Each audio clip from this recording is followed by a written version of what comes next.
Right, good morning everybody. It is lovely weather at the moment, to the point of being quite warm.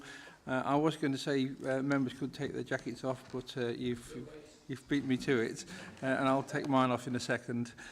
So thank you very much for all attending on such a hot day. We'll start please with item number 1, which is apologies. Joe? Yes, thank you, Chair. I've received apologies from Councillor Jeremy Oates, Councillor Jack Abrahams, Councillor Johnny McMahon, Councillor Arshad Afsar and Councillor David Williams. Thank you. And can I just confirm that we all core it? Yes. Thank you. And item number 2, please, declarations of interest. Has anyone got any declarations of interest on the planning applications? No? Yes?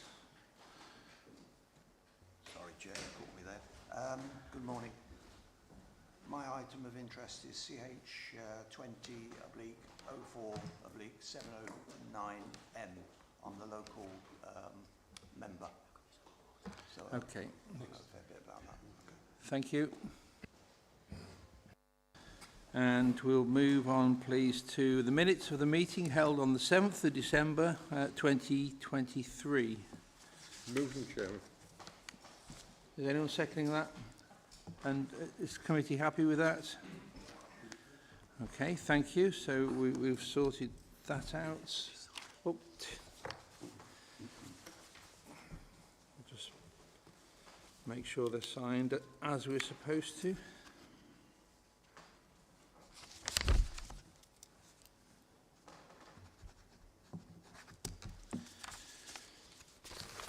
Thank you.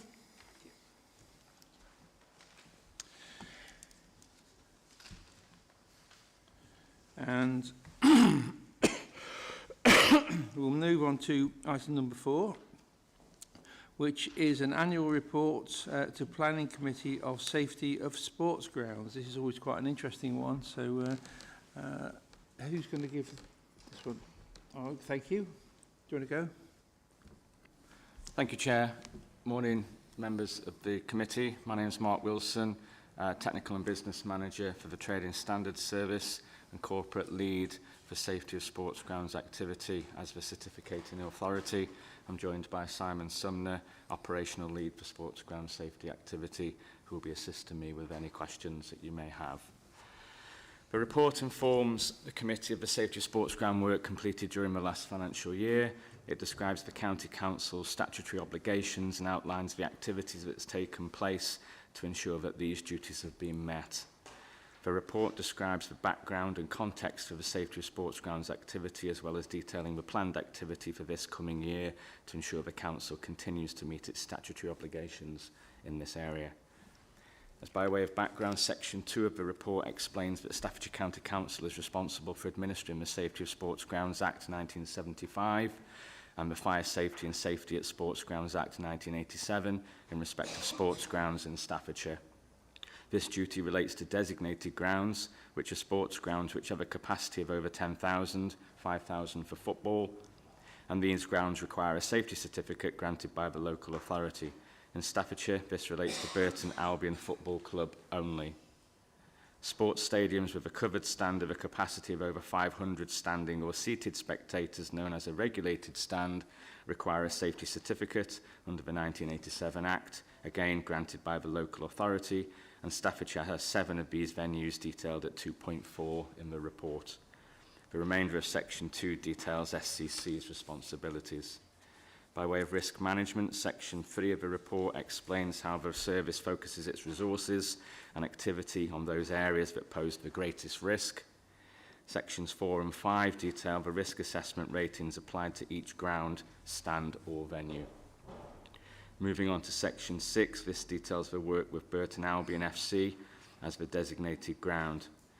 2023-24 season saw significant changes of key personnel at the club, including the departure of the safety officer towards the end of the football season, which has necessitated a higher level of involvement from officers within the service. The club put in place temporary arrangements and engaged to support the activity of an experienced safety officer to enable the club to continue to host their home fixtures safely. The completed activity at Burton Albion is listed at 6.1.3 in the report, including issuing a revised safety certificate, undertaking 3 safety advisory group meetings, and undertaking 3 event day inspections, a 50% increase in activity from the year before. Section 6.2 and 6.3 detail the activity carried out by officers for high-risk and medium-risk venues in the county. All venues have received at least 1 event day inspection and 1 non-event day inspection. I draw members' attention to delivery of anti-counter-terrorism training in April 2023 at Uttoxeter Racecourse, and the March 2024 Safety Advisory Group focused on contingency planning, including, again, further counter-terrorism arrangements.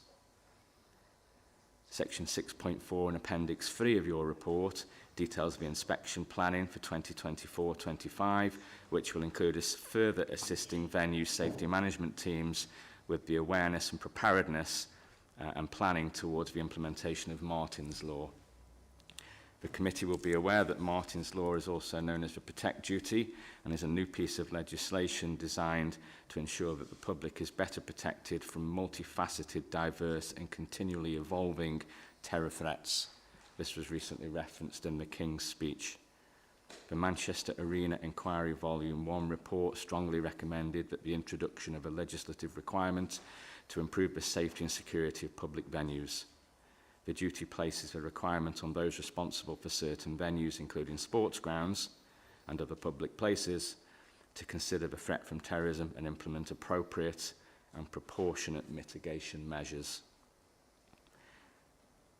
I would further draw members' attention of the committee to Section 7 of the report, which highlights the resources drawn from the Trading Standards Service for this period. The 23-24 resources were maintained at 0.7 FTE to ensure resilience and capacity to discharge statutory duties efficiently and effectively. Both myself as the Technical and Business Manager for Trading Standards and the team leader, Simon Sumner, have supplemented their knowledge, or our knowledge, and maintained our competence during the 23-24 season to the satisfaction of the Sports Ground Safety Authority. Section 8 of the report covers the latest Sports Ground Safety Authority audit, and the audit took place in January 24, slightly delayed from the due 2023 December audit date, where recommendations were made and have been subsequently implemented, and these are detailed in Appendix 2 of this report. In summary, the SGSA inspector found that the service has continued to improve on our previously good inspection rating and was complimentary about the work of the officers engaged in this activity. By way of conclusion, Section 9 highlights to members that the 23-24 season and financial year had been a successful year for the team. All planned work at designated grounds, high and medium risk venues with regulated stands has been fully completed. Significant focus was required by the team to ensure that facilities were operated in accordance with the required standards and in a safe and considered manner. Finally, the details of the inspections and engagement programme carried out in 23-24 is Appendix 1, and Appendix 3 details the planned inspections, engagement and other related activities to be completed during the 24-25 season. I hope that takes members and yourself, Chair, through the pertinent points of the report. Unless I can assist any further, I invite any questions. Thank you. Thank you very much for the report.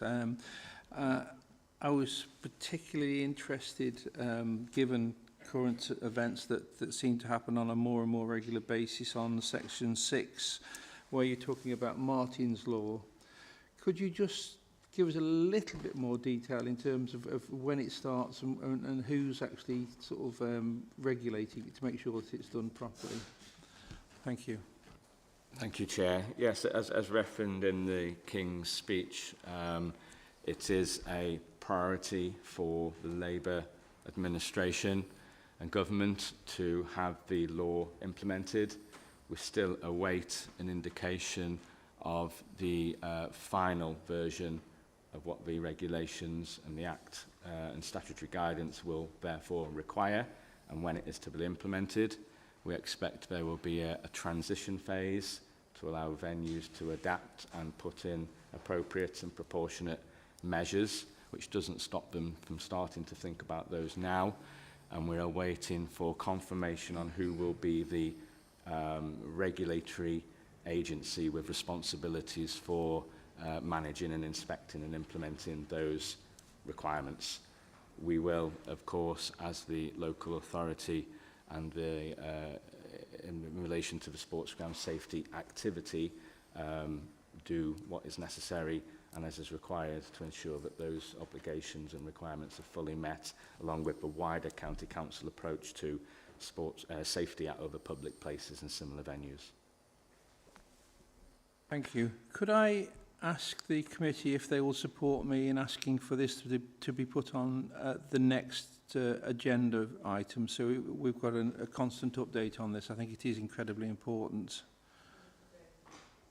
Okay, so could administration put it onto the next agenda item, just the Martin's Law, and I think an update on activities counter-terrorism as well, really. Thank you very much. Any other questions? Can I just ask, Chairman, what's our situation regarding festivals? I'm thinking we do have a number of events across the whole of the county where we may have 10,000 people present, but it's not in a recognised centre like a football ground.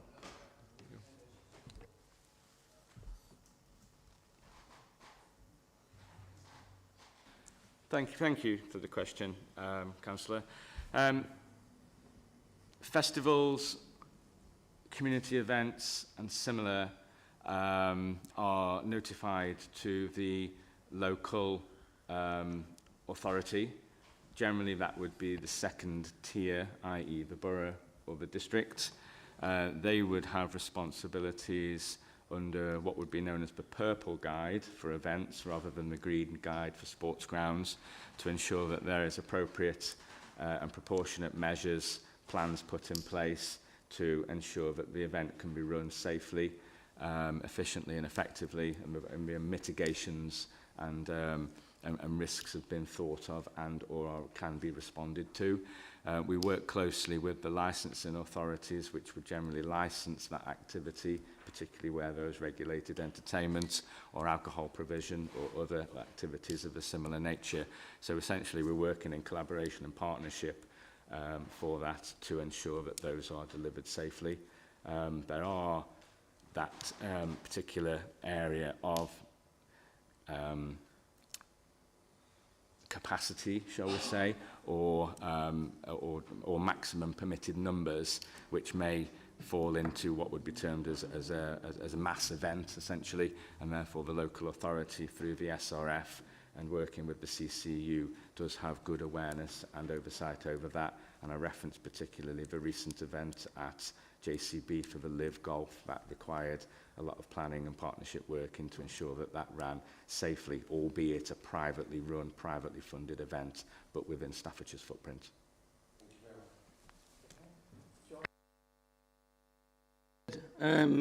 You preempted me actually, because I was going to ask the same questions you asked, which is quite right, to be quite frank. This is a new legislation, Mark, isn't it? And thank you for the report. I think it's an excellent report. So yeah, it's really good. It pulls up a lot of questions and parameters here that we need to explore into a deeper vein. I mean, we are, as an authority, responsible for safeguarding the community, obviously, as we all know that. And Martin's Law 6.4.3 on page 18 as you quite rightly point out, is going through legislation at the minute. Probably won't be law until sometime next year, I guess, with everything that encompasses. Now, do we know what's in the legislation as far as putting the onus on us to, with the police, I assume the police are the paramount people to sort the problem out with this, but will we have the resources to track along with the police and to maintain the safety standards that we uphold with, as you quite rightly pointed out, with Burton, the safety standards that we require and which are top tier stuff? Have we got the wherewithal to implement this? And it probably under the next administration, as you quite rightly say anyway. But will we have the resources to do this?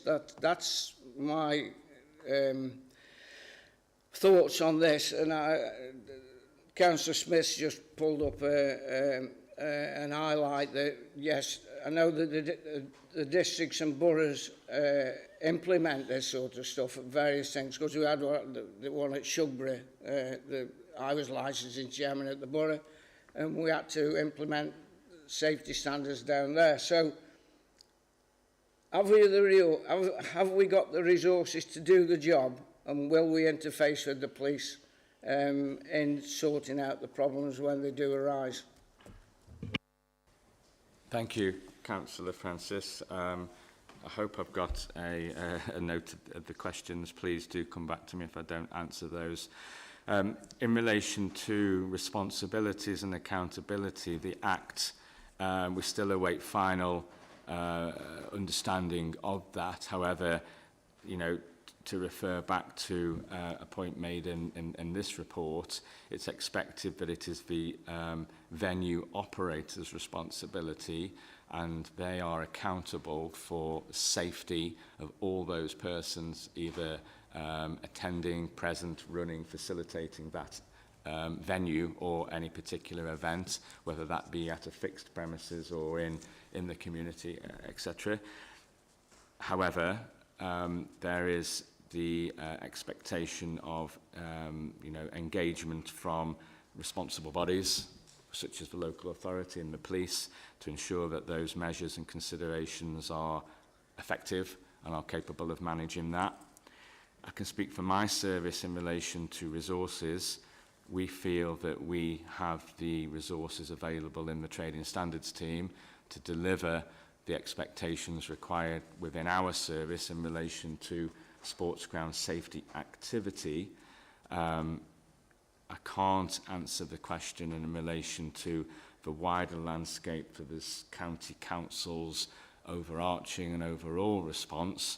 And I'd like to therefore, as the Chair has asked for an update, an agenda item to ensure an update on future meetings, that question may be tabled at that point, and I'll ensure that there's a considered response provided, because there are other corporate leads who are operating and who have accountability, pan authority there, Councillor.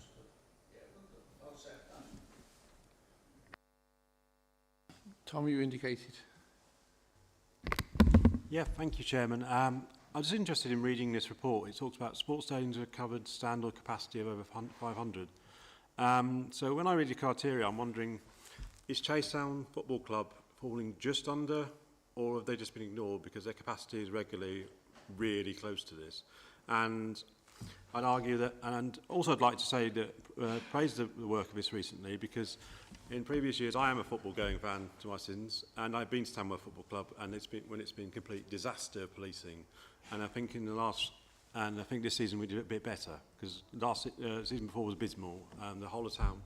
But I was wondering how we, what do we have any provisions for when football stadiums increase capacity to the extent, and what do we do with the lower football clubs, like say Chasetown, which regularly has, which occasionally will have a match against, say, in fact there's one on here, Hensford, where if that plays on a certain day, that will cause causes absolute mayhem for the residents of my division, because people just think it's normal, and it turns into a bit of chaos, because that's what football brings, unfortunately. Do we have any provisions for that, or are we just planning with what we've got at the moment? Thank you, Councillor. So I'll try and take those questions in turn. So in respect of the County Council's responsibilities, again, falling under the two pieces of legislation for either designated grounds or regulated stands, Chasetown, as I understand, whilst it may have a venue capacity over 500, so the threshold you referred to for a regulated stand, it doesn't have one single structure, which is a covered structure, which can house 500 people. It may have several smaller structures, but as a venue, it doesn't therefore require to have a safety certificate. Notwithstanding that, they must still uphold the requirements under the health and safety legislation to safely manage those persons attending and spectating and or operating that facility. It is classed as a venue of interest, not interest from a negative point, but it's an awareness that it's a facility much like Newcastle Town, much like Stafford Town, Stafford Rugby. They are venues that have a numbers of people in them on a regular occasion. If there are particular fixtures or events of interest, and they are made known to us, we are happy to engage with the local licensing authority and or the clubs themselves to ensure that there are plans put in place. And I refer back to, for relevance, I think it was 4, 5, 6 years ago, an FA Cup fixture at Chasetown, which did involve the responsible authorities getting involved to ensure that their maximum capacity could be managed safely. But those are one-off events, particularly where there's attention there from the Football League or the FA in particular, and where the TV are obviously broadcasting live from that venue. In respect of Tamworth FC, I think it was last year I updated the committee in relation to incidents at the ground. Further than that, it is one of my venues. I am the chair of the SAG at that venue, and considerable effort and energy has been put into ensuring better exchange of information between the local authority, the police and the club, to be more aware of what's going on in the local community and or the town. Management of behaviour in the town is primarily the focus of the police in partnership with others. But I would like to say, and I can say, that the management of safety within the confines of the ground and behaviour has improved. There's a strong safety ethos and management team now in place who are very competent and capable of doing what they need to do, brought in as a chargeable service, and therefore incidents has been reduced, behaviours have changed, and there's none of the unsavoury sites that were seen back in February 2022, 23, I think it was, at a fixture. Residents and the impact, as with any event, there is the requirement for community engagement, to be open to receive comments, feedback, criticism, reflection on good events, bad events, and or how they are delivered. So if there are particular issues, again, in a particular area, like we would have previously dealt with Ironman delivery, where that disrupts the community through closure of roads or parking or those types of things, there's a mechanism that can be fed in, either through us, through myself and through the service, or direct to that club and that venue. So yes, they are open to receiving feedback, particularly from the community, and to address the community impact. Thank you very much for a comprehensive report and answers to questions. I've got no more indications, so thank you very much. We'll now move on to item number 5. Again, an important piece of business for this committee. The appointment of the Crow panel. Who's going to give that report? Joe, thank you. Yes, thank you, Chair. This report is to appoint 7 members to sit on the Countryside and Rights of Way panel. The recommendations from the group leaders are that the following members be appointed to the Countryside and Rights of Way panel: Mark Winnington, David Smith, Jill Waring, Jack Abrahams, Paul Snape, Robert Pritchard and Carolyn Trowbridge. Thank you. Recommendation? Chairman, just David, yeah. my understanding is that any member that's appointed must go through the training before they're able to sit, and I don't know whether any of those people have not been trained.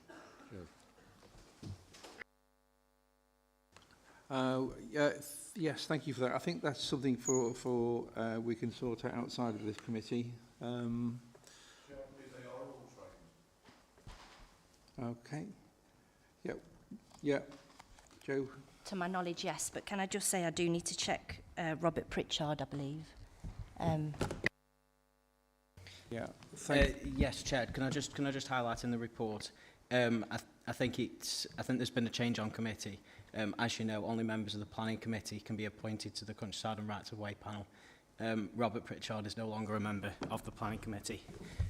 So what I suggest that we did is just appoint 6 members and then confirm the 7th member and then bring that to next committee.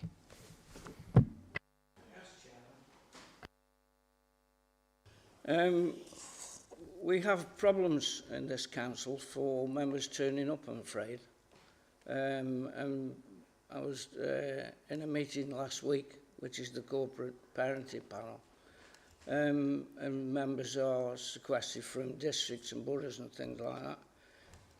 Can we guarantee that the members of the committee will turn up every time? Because with living in the countryside, like you, I get a lot of earache from particularly parish councils about the Countrysides and Rights of Way.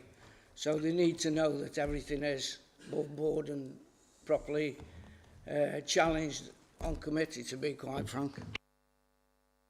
Right, so now we're discussing it. I will just say there was a period where attendance wasn't very good. I didn't know about the change in terms of Robert Pritchard, but that was it. That's easily addressed at the next planning meeting. I think it's the next planning meeting where we... I was just going to suggest the committee can just appoint someone. Yeah, okay, so the committee can appoint to that. In terms of attendance, obviously people have problems if they're working, if they're in a job that sort of does cause them occasions where they can't attend. But in the majority, in fact nearly all of the committee are now good attenders, to the point where I'm aware that we've got to make sure that we have a full agenda so that we utilise the committee as much as possible. In terms of nominating, putting someone onto this board, I think we need to speak to the relevant group leader or the leader of the council before we nominate anyone, because it is his bailiwick. But if we take out Robert Pritchard from that list that's been given us, so it's myself, David Smith, Jill Waring, Jack Abrahams, Paul Snape and Carolyn Trowbridge. First of all, are all those members happy to be on the committee? Yes. And that being the case, is the committee happy that we take these forwards as our nominees? Okay, thank you. Right, so thank you for your input there, members. Item number 6, we're into applications for permission. Okay, it's on the back of the piece of paper. We'll start with A, please, which is an application by Cemex UK Operations Limited at Willington Quarry, not Winnington, Willington Quarry, Castleway Lane, Edgington, Derbyshire. The reference number is SCC 0107 FULL/ES. And I understand Matt's going to take this one. Thank you, Chairman, and good morning, councillors. This report relates to a planning application submitted by Cemex UK Operations Limited, seeking permission to win and work additional sand and gravel reserves via Willington Quarry in Derbyshire by extending onto land in Staffordshire. As a cross-boundary proposal, a planning application has been also submitted to Derbyshire County Council, and it is intended that Derbyshire County Council will determine their application following the determination of the application by Staffordshire County Council.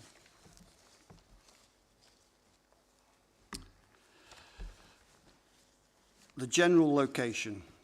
The application site is about 80 hectares and is located to the northeast of Burton-upon-Trent and close to the village of Newton-Solney in Derbyshire. The proposed southern extension in Staffordshire, which is shown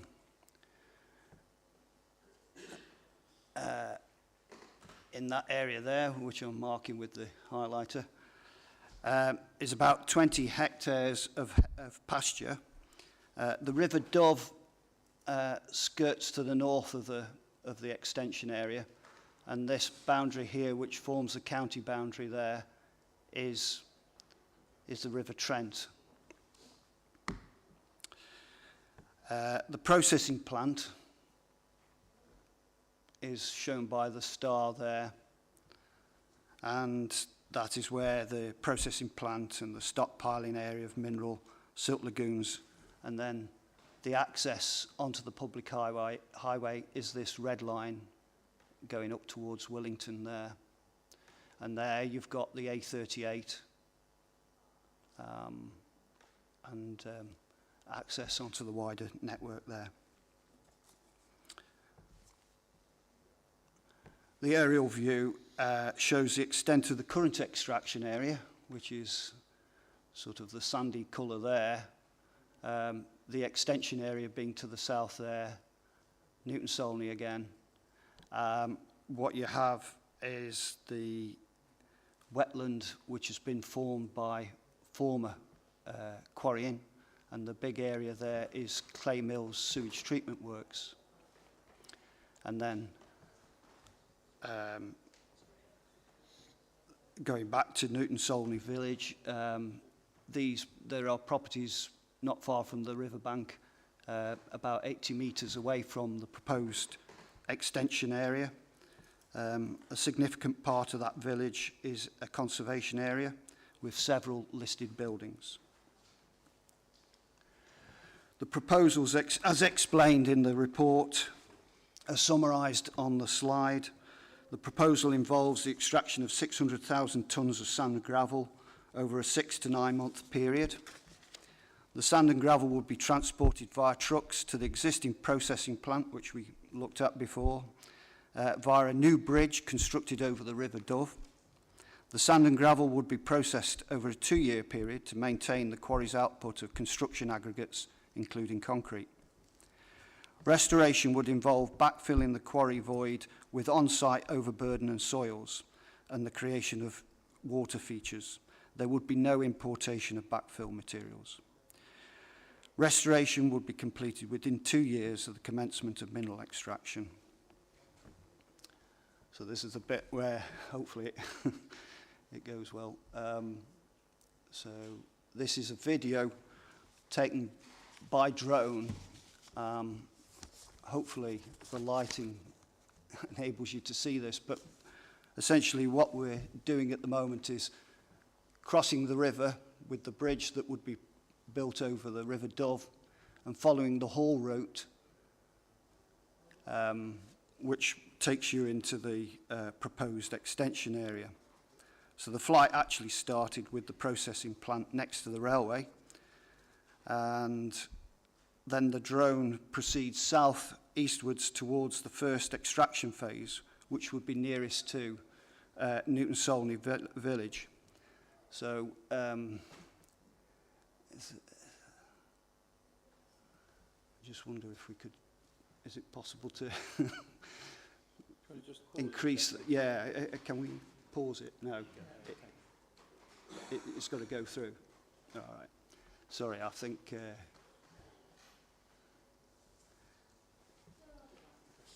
yeah. Have we got... I've... Yeah. Right. Okay. Sorry about that. Yeah. Yeah. Right, would... Yeah. That might be... Thank you. Thank you. So we'll go for it again. So there's the processing plant site, and as I said before, this is following the route of the haulage route to there's the crossing point. I think just at that point there's a drill rig that's testing the ground for in anticipation of constructing a bridge. But essentially, we're sort of making our way southeastwards towards the proposed extension. Should have had his headlights on. Yeah. So gets a little bit more interesting after this.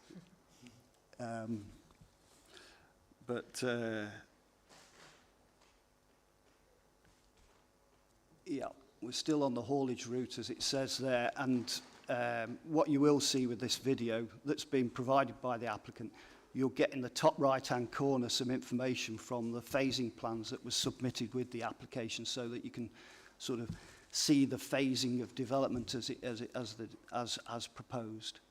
So basically, you're looking at land in the foreground, which is in Staffordshire. The land in the background is Derbyshire, South Derbyshire. And here we are, we're sort of getting there now, sorry. The White House you see there is the nearest property, one of the nearest properties, and that's known as Rock House. And we're now into phase 1, which is the area shown on the plan. And there'll be an 80-metre standoff, including the river, from the nearest properties to that phase. The phase is sort of everything between 80 metres and 300 metres.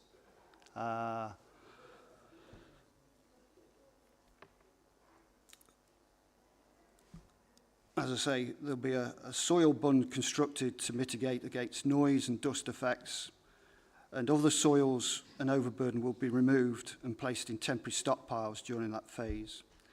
And paragraph 90 of the report explains that operations within phase 1, including restoration, are estimated to take 34 weeks, subject to there being no delays caused by flooding. So by the time we get to the second phase, which starts at 300 metres distance from the nearest properties, the plan shows that as phase 2 is extracted, the overburden and soils which would be used to backfill phase 1. Just looking at this, we're going now into phase 3, which makes its way back up to the processing plant. Yeah, and so the plan there shows you the green, which would be the restoration, and the remaining final phase is at the northern end with Newton Solney Village here.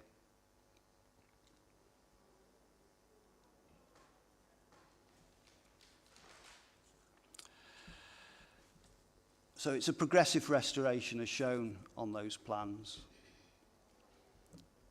And there you have the restoration plan with the 2 lakes and the recreation of meadow here nearest. Thank you. Thank you.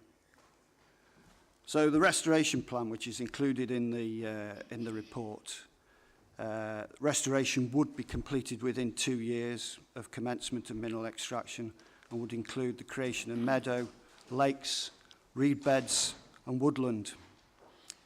In view of the biodiversity interest in the proposals, the applicant proposes that the site will be subject to an extended period of aftercare, so amounting to 25 years worth of aftercare to ensure that the biodiversity interest of the restoration proposals is established.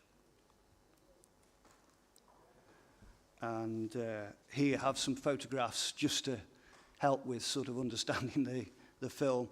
The photograph on the left shows you the view of the nearest properties from within phase 1 area of the proposal, looking towards Newton Solney. And then on the right-hand side, you have a view looking the other way towards the remainder of the site, looking westwards.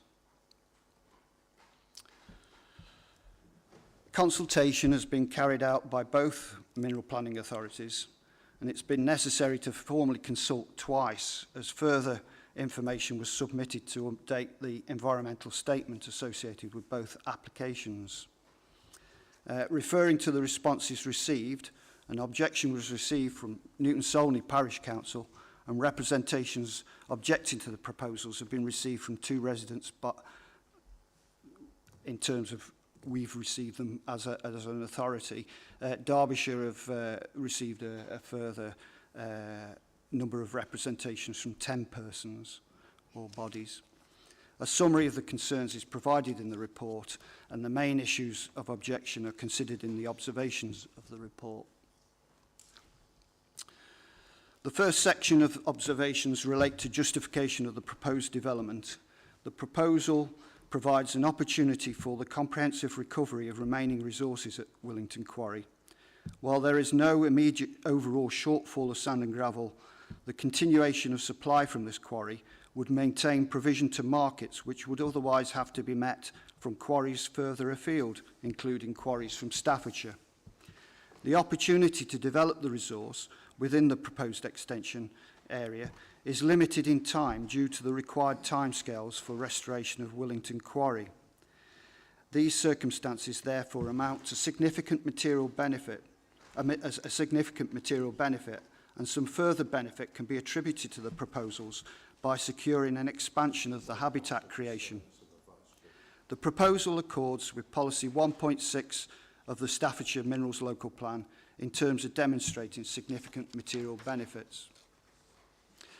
The key concerns of the Parish Council and residents are considered in terms of the proximity of the development to Newton Solney Village and the effects of noise, dust and impact on visual amenity and landscape. In addition, the impact on the setting of listed buildings and the conservation area within Newton Solney is also considered. In terms of noise and dust impacts, having regard to the comments received from environmental health officers, there should be no unacceptable adverse noise effects subject to the proposed mitigation measures and compliance with recommended conditions. Having received comments from the Council's landscape advisors, there should be no unacceptable visual or landscape impacts subject to the proposed mitigation. That is, the temporary nature of disturbance over a relatively short timescale and implementation of the proposed restoration scheme. In relation to the suggestion raised by a resident that if development is permitted, then a greater standoff of 250 metres should be adopted, it is concluded that in consideration of noise, dust, visual and landscape effects, there is no justification for increasing the proposed standoff distance.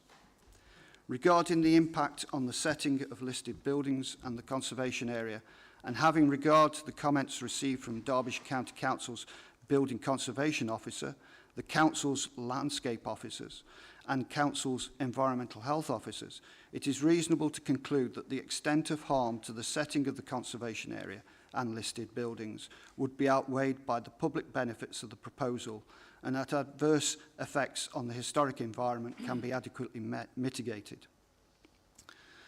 A further representation objects to the proposal on the grounds of adverse impacts on human rights, in particular Article 8.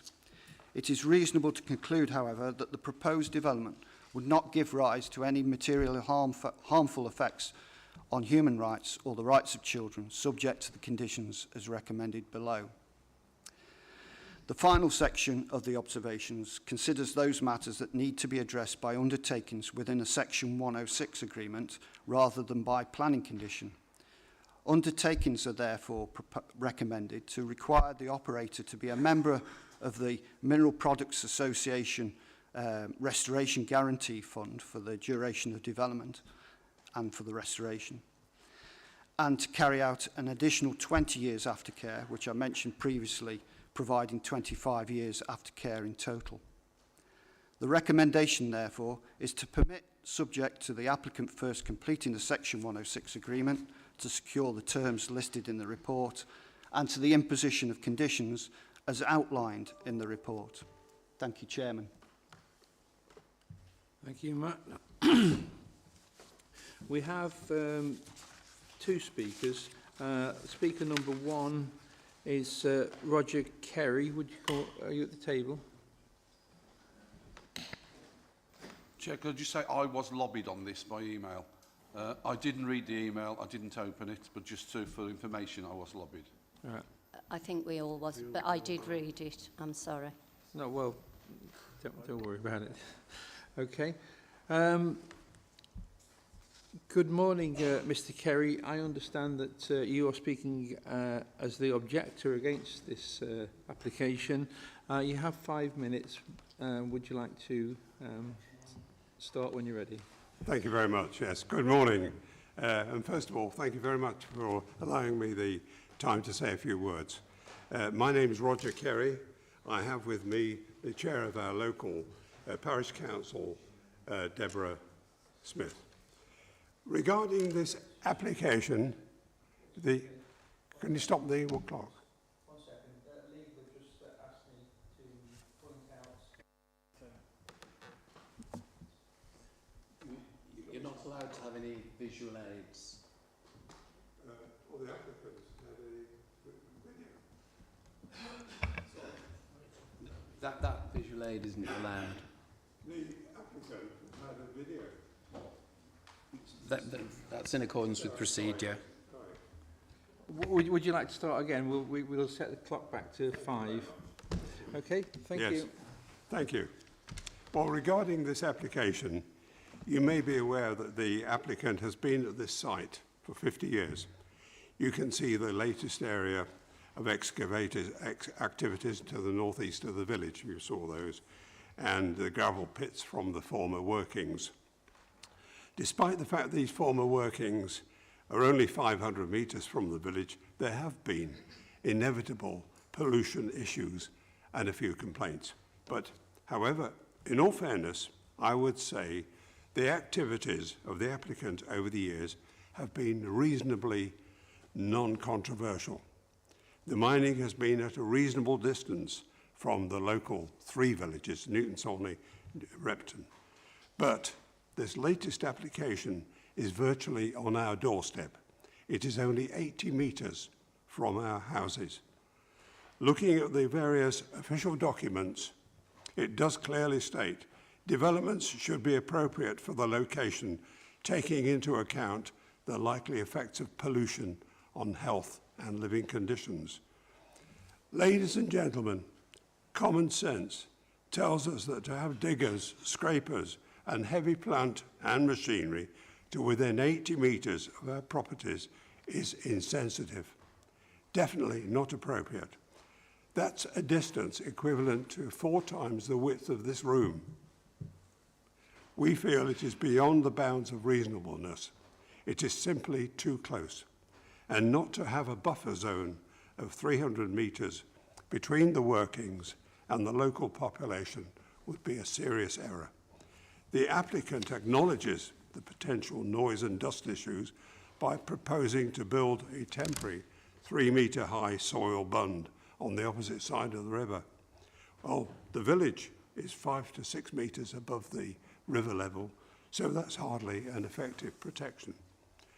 The submission also states there is a balance between mineral extraction and environmental considerations. I ask you, how can mining extraction taking place within 80 metres of people's living space strike an appropriate balance? On page 75 of your agenda meeting notes, it states, with the exception of Newton Solney, the calculated noise levels for routine preparations are acceptable. So again, there is an admission that noise levels for the 400 residents of Newton Solney will be higher than acceptable limits. There are frequent references within the report as to noise and dust pollution being temporary. To again quote from your report, number 102, it is noteworthy that the most significant effects would only last for a period of 2 years. Ladies and gentlemen, waking up each morning for the next 2 years to machinery noise and dust pollution on my doorstep, I would not describe as a temporary inconvenience. So we would ask for a small consideration, imposing a 300-metre buffer zone between the workings and the village. We estimate this would only affect roughly 10% of the applicant's gravel extraction. That's 540,000 tonnes instead of 600,000 tonnes. Originally, there was a suggestion this material was needed for the construction of HS2. Well, we know that's no longer. And the site employs 12 people, so it is hardly a critical employment issue. So in conclusion, we would emphasize there is no justification for this degree of negative impact on our community. And I would simply ask for a small consideration of giving us this buffer zone. That really is it. Thank you very much. Thank you, Mr. Kerry. That was well-timed and well-managed. Thank you. If you would sit down again, because that's the last you can actually put into the meeting. Thank you. We've had no parish council representative, but we do have a supporter who wants to speak. Mr. Thomas Cox. Can you hear us, Mr. Cox? Yeah, I can hear you. Can you hopefully see me and hear me? We can hear you loud and clear. Excellent. Thank you. As with the previous speaker, you have 5 minutes. Thank you. Thank you. Good morning, councillors, officers and members of the public. My name is Tom Cox and I work in the planning team at CEMEX. Mineral extraction within and nearby Willington Quarry has been ongoing for over 50 years and the land use within the locality is well established. Current operations are monitored by officers from Derbyshire County Council on a regular basis, and no significant concerns have been raised in terms of the way we run the quarry at Willington. We place great emphasis on ensuring that all our developments are carried out in strict accordance with planning permissions and in line with our own internal policies and procedures. The sand and gravel quarry at Willington operates in the main without complaint, which is testament to the ongoing daily management of the site. Subject to planning permission being granted, Willington Quarry will continue to employ up to 12 members of staff. The proposed operations will also bring about indirect employment and economic opportunities such as wages, payments to subconsultants, transport and fuel, and spending on local goods and services. In addition to £160,000 a year paid in business rates to the local authority and £800,000 a year in aggregate levy to the Treasury. The proposed southern extension will be the final phase at Willington Quarry prior to closure of the site. Beyond the southern extension, both land and mineral will have been exhausted. With the River Trent to the south, Severn Trent Water and a former landfill site to the west and north, and Newton Solney to the east, in effect, there is nowhere else to go. The sand and gravel will be extracted over a relatively short period of time, approximately 6 to 9 months. The expected lifespan of the proposed development, including site setup, restoration and processing of the material, is expected to be around 2 years. The site will be worked and restored within the current end date for Willington Quarry. Despite being a small extension, the development is important to the company as it will release high-quality sand and gravel reserves, allowing us to continue serving a number of important local markets and customers. Extending existing operational sand and gravel quarries is considered more sustainable than opening new greenfield sites. If the mineral is not extracted at this stage, it will likely be sterilised for the foreseeable future. With growing pressure year on year to deliver the homes and infrastructure the country needs, the additional sand and gravel at Willington will be put to good use across the building and construction industry within both Staffordshire and Derbyshire. With regards to the proposed southern extension, the applicant has worked with the Planning Authority and statutory consultees over the last 2 years, whether providing additional information, points of clarification, or accepting technical planning conditions in relation to the operation of the site. As a result, there are currently no objections from any of the statutory consultees, subject to conditions attached to any permission granted. We have supplied a range of environmental reports to support the application, all of which demonstrate that we will be able to carry out the proposed development without causing any significant adverse impacts on noise, dust, air quality, traffic, landscape, flooding, heritage and ecology. It is the applicant's intention to establish a local liaison committee with the village of Newton Solney on commencement of the works, and the quarry manager will operate with an open door policy. The proposed southern extension will be progressively restored. The restoration plan is consistent with the Trent Valley vision, which seeks to restore and enhance the natural and cultural heritage of the Trent Valley. Current biodiversity net gain legislation requires a 10% uplift. The proposed restoration scheme will deliver in the order of 35% biodiversity net gain. The restored land will be sympathetic to the village of Newton Solney, including the Newton Solney Conservation Area. In conclusion, it is considered that the proposal will not give rise to any unacceptable adverse environmental impacts and is fully compliant with the development plan and with national planning policy and guidance. It is therefore respectfully requested that members of this planning committee agree with the officer recommendation and grant planning permission subject to the inclusion of suitably worded planning conditions and a Section 106 legal agreement covering the long-term aftercare of the site. Many thanks, Tom Cox, CEMEX. Thank you, Mr. Cox. We've got apologies from Mr.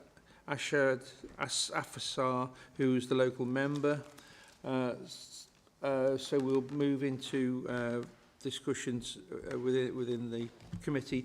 Can I just ask, before we start, a liaison group was offered by Mr. Cox. Is this in the conditions?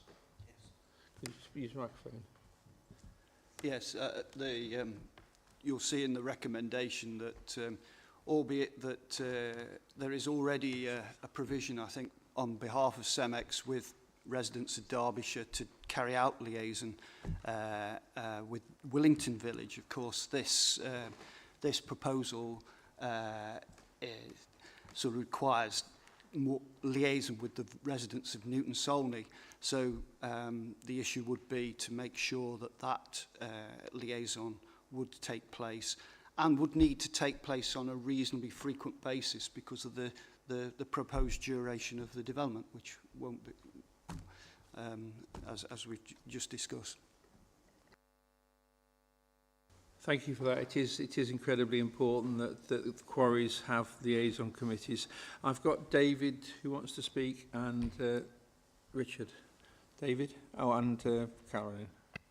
Chairman, it's an unusual application from our point of view because it crosses boundaries. I think I'm correct in saying that whether we approve or refuse, it's all eventually dependent on Derbyshire on whether they're going to agree the access to the site or not. If we approve today and Derbyshire refuse, then our approval becomes irrelevant. So we really only are facilitating something as far as Derbyshire is concerned.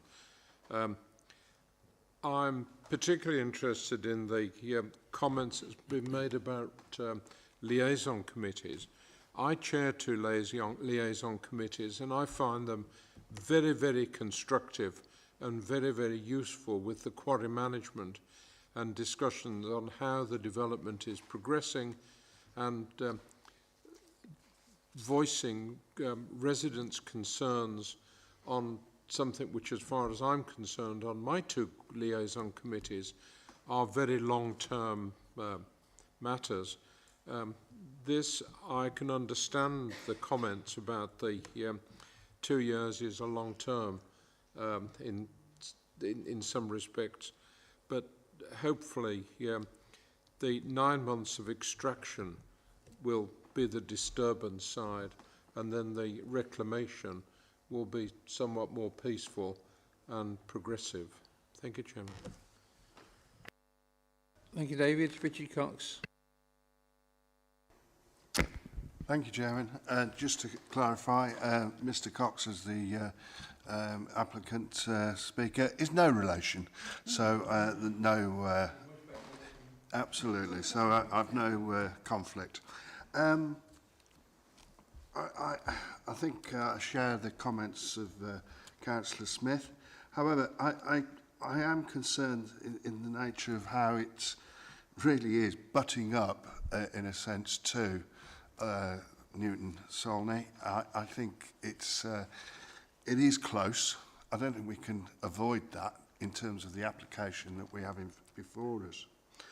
I note the comments from the objector where I felt that there was for obviously the residents of the settlement there, 300 metres buffer seems to me as a pragmatic solution, recognising that previous activity and so forth, not necessarily harmonious relationships, but have been acceptable and everybody's got on with it.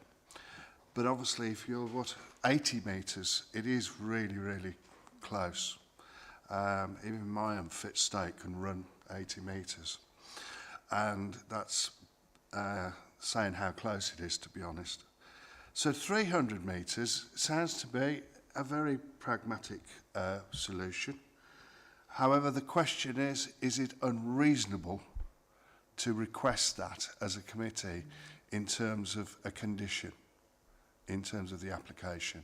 Because if it's reasonable, I think we could suggest that as being a condition that we put on it, and then that obviously, hopefully, will satisfy the real concerns of the local residents, and I think we must take them into account. We do sit on a lot of gravel in our area. We recognise that. I wish we hadn't got so much, but there is the build. HS2, I don't think that's necessarily a reason. It's the house build that is going to be the issue here, I think, that's going to be put on us in terms of a new government. So I just would like the question on the unreasonableness. Carolyn, is your question on in a similar vein or different? Could we have an answer to Councillor Cox? Yeah. So probably that's the nub of the issue, essentially, and that's what drives the observations of the report. And clearly, we sort of come to this situation with the experience of dealing with quarries elsewhere in Staffordshire, and so we've sort of considered the noise, dust, and the visual aspects of this. And as I said very briefly in the presentation, is that the essence of this is that there's, in terms of noise guidance, which probably is a more measured effect to sort of assess, this can be done within the working within 80 metres can be done in accordance with the standards that national guidance, national planning guidance provides.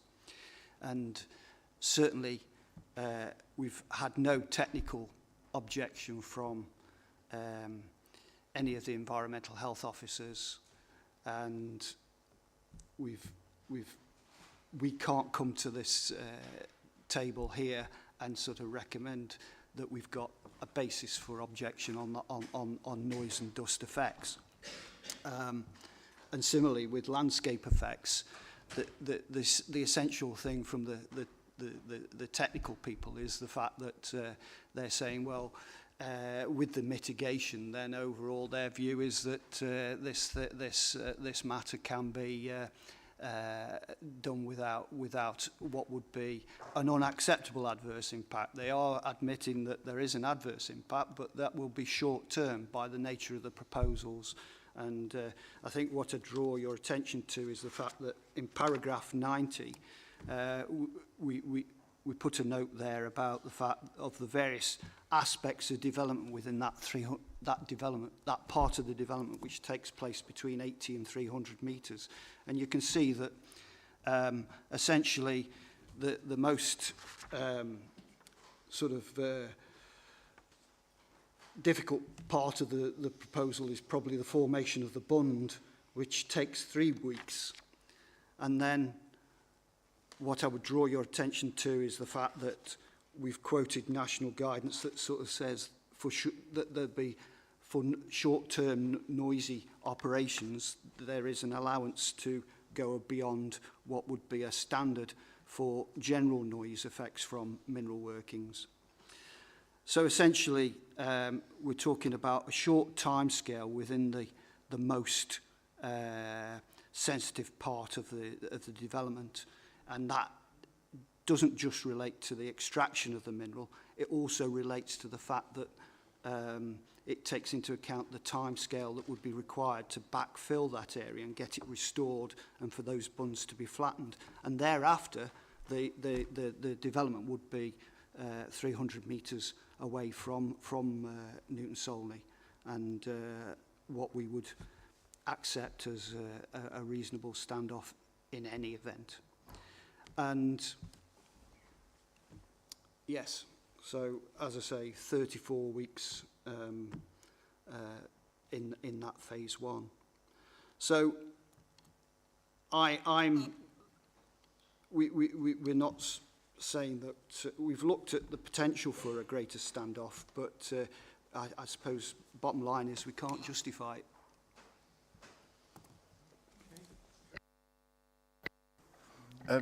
I value your comments there, but I think if the committee were minded to say to condition it, my question is that considered unreasonable? I think to put some perspective on it from the point of the applicant, well, from the point of the development itself, the impact would be that if you put a 300-metre standoff there, it is a loss of 150,000 tonnes of gravel, sand and gravel, which amounts to a quarter of what the proposal is about. So you might need to talk to the applicant's representative as to what that means in terms of the viability of the project. Chairman, if I may.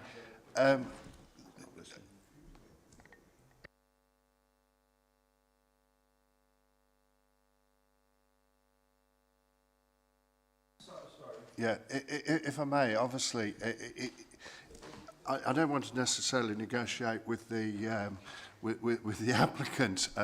Obviously, it's a business, and their business is obviously maximise profit within the sense of the most extraction available out of land available. So I think we know where negotiations would go there. What I'm looking at is the fact that we're looking at an application before us, and I think there is a sound pragmatic response in a sense to say that we could propose a condition that we are looking at that 300-metre buffer. And I'll go back to the question in a sense, and I'm looking in a sense of like anybody that may have then appeal that condition, would it be considered unreasonable, or as a planning committee we have a justification to support that recommendation? Can I bring John in at this point? Thank you, Chairman.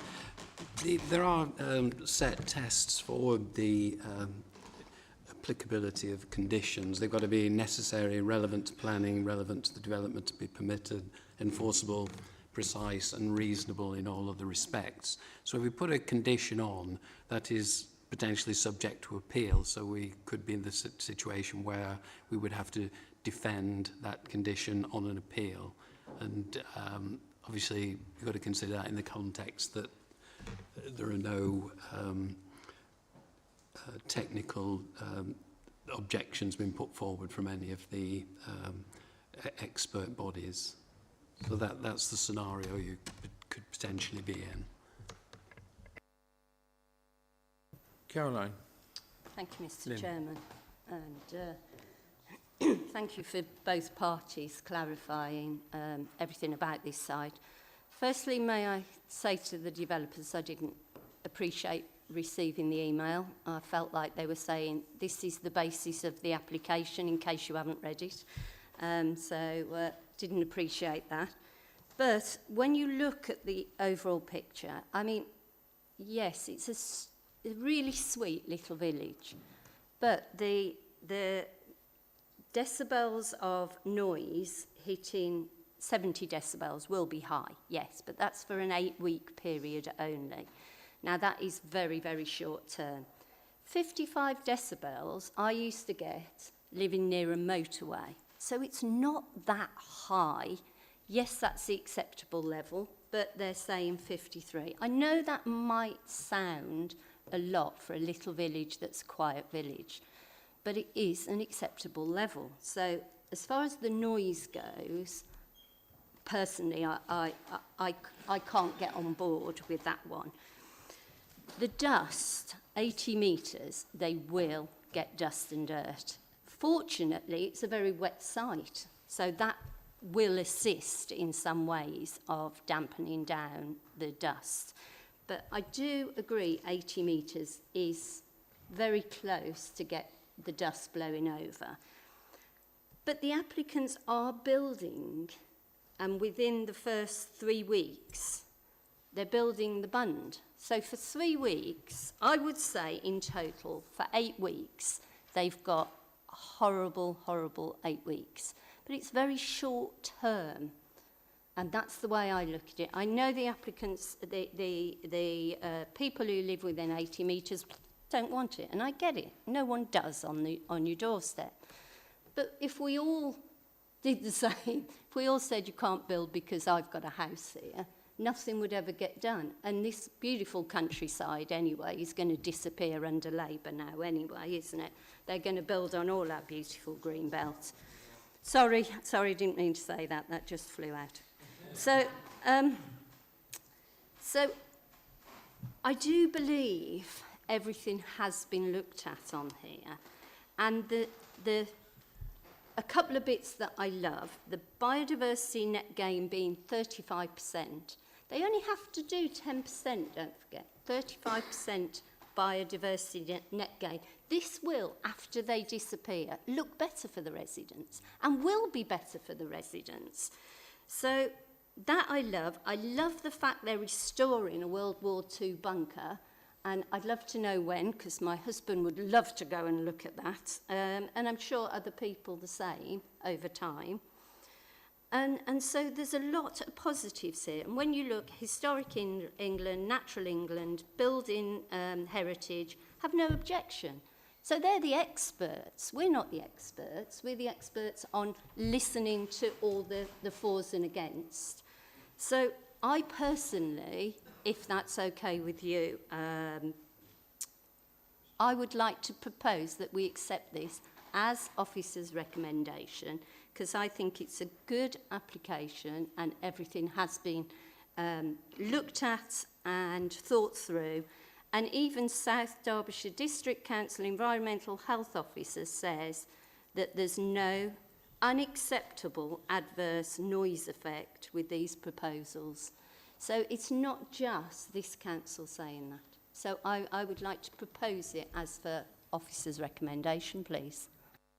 Thank you for a rounded response, and I take that as a proposal for going along with officer's recommendations.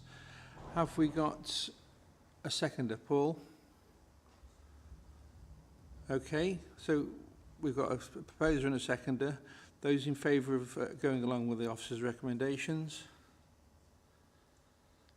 Those against? And abstain? I went out, so I'm not there. Okay, so that being the case, that item has been passed. Can we go on now to please item B, which is an application by Cemex UK Operations Limited at Rugeley Quarry, Stafford Brook Road, Rugeley. Reference CH.20/04/709M. And I understand that Graham's going to take this one. Thank you, Graham. Thank you, Chairman. Good morning, councillors. This is an application to vary existing conditions 3, 8, 14, 15, 35, 53 and 60 attached to planning permission. I'm sorry to be boring, give you the reference, but CH.00/0577 and S.400/18.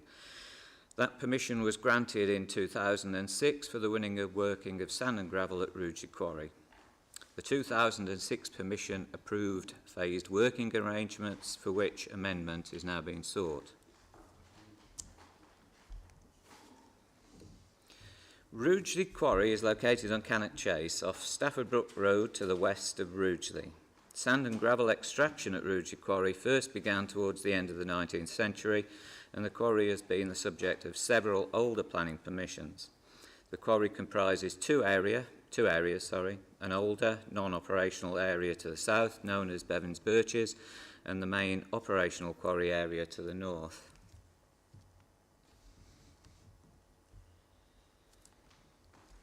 This aerial view shows the quarry's aspect in relation to its surroundings on the Cannock Chase. Residential areas and road networks to the east and north. Perhaps from this. Rugeley Quarry is located here. You've got the A51, etc. here. The closest area of residential development being Etching Hill, and Rugeley here to the east. The quarry access comes onto these two roads here, onto the Cannock Chase, and goes down this way towards the main A51, known as Bower Lane. As stated, the quarry is currently operating under a 2006 consolidating consent. It requires the extraction of mineral to cease by 31st of December 2031 and restoration to be completed by 31st of December 2032. These timeframes would not be changed.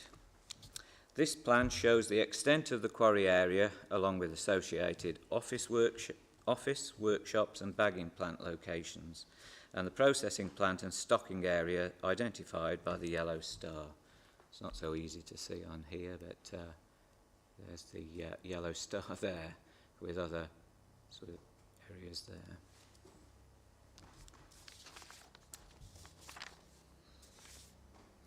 In 2016, Cemex undertook a review of the phasing of the working and restoration that was approved in 2006 and concluded that it was no longer fit for purpose. As a result, a planning application to change the operational phasing arrangements at the quarry was submitted in June 2016. That application was reported to the Planning Committee in 2018 and was approved by members subject to the completion of a legal agreement. In the interim, Cemex undertook further review of the phasing and submitted this application being considered today, and that was submitted in July 2020. The applicant now wishes to withdraw the 2016 application from further consideration.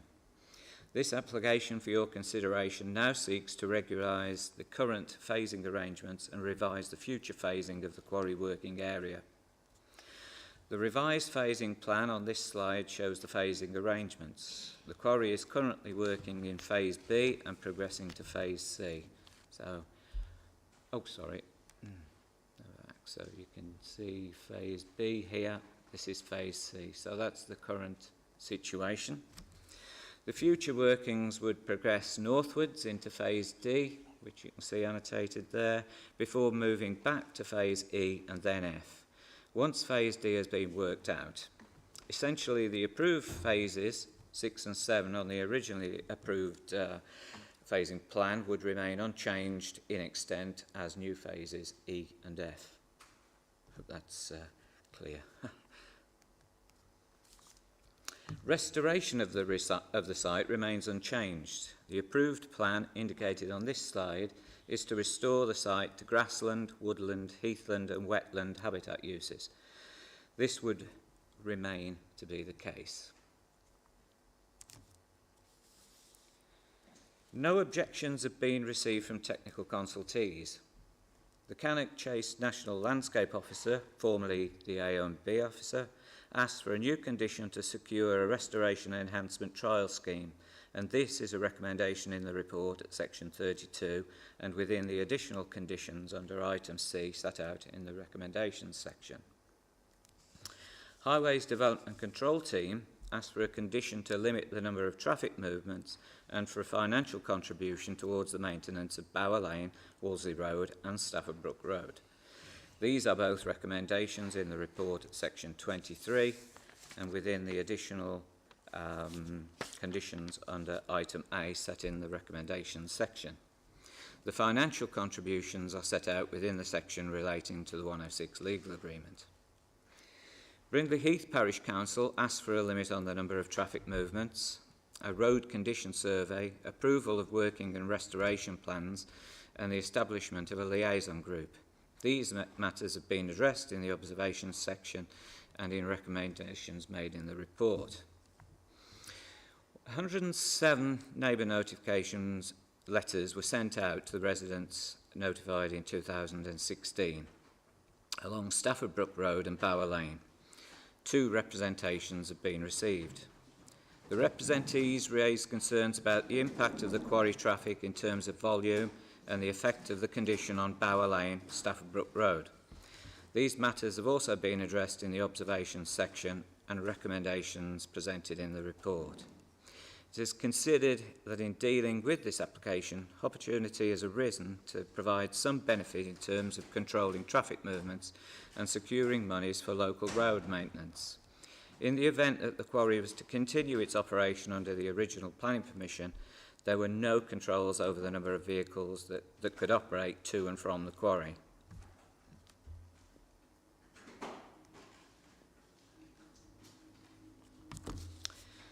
This is a second application to revise the phasing of the working of an existing site, and as explained earlier, the 2016 application was approved by the Planning Committee in June 2018, subject to the completion of a legal agreement and the draft conditions.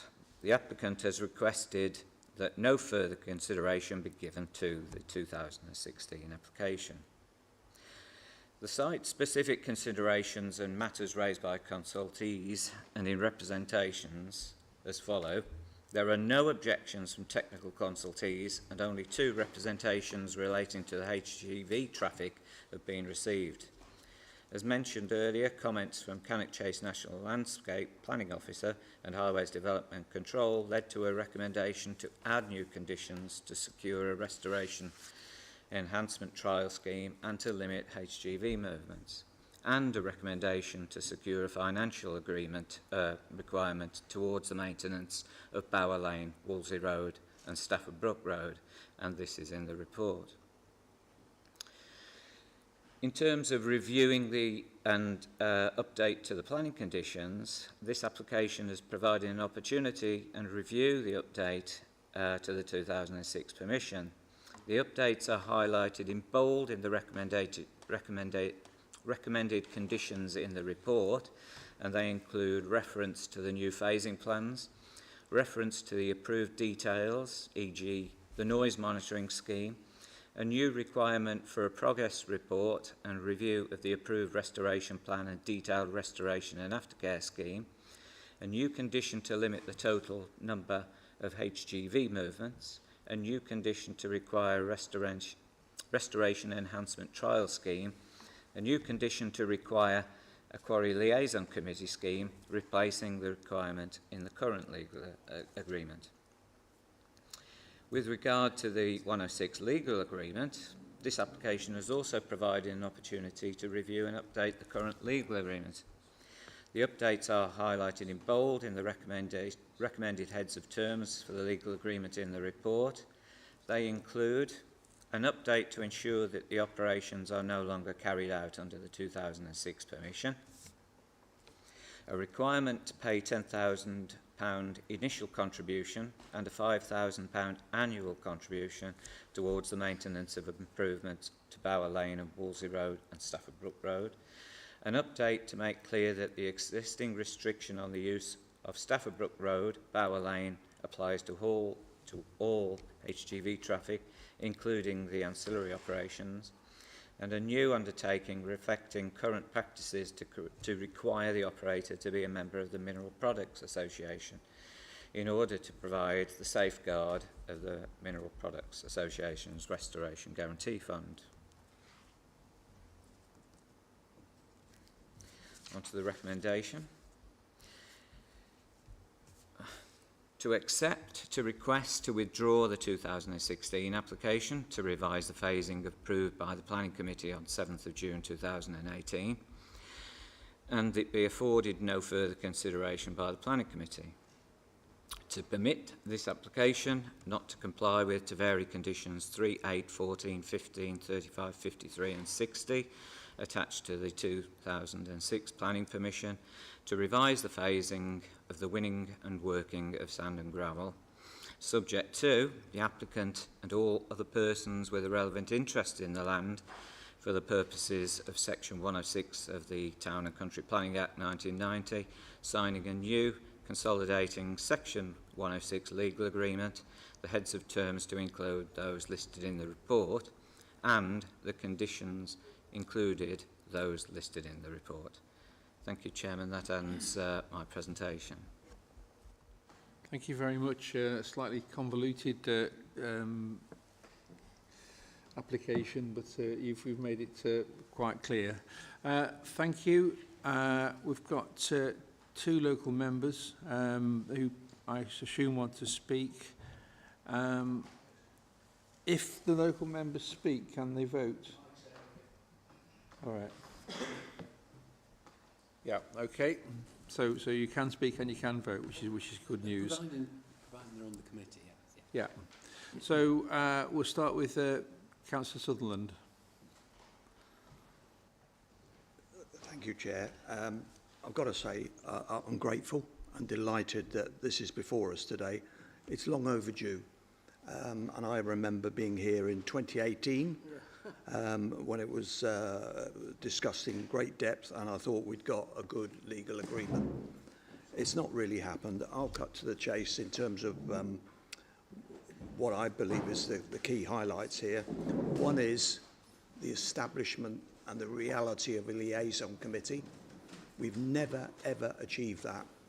And that's Councillor Smith has said earlier.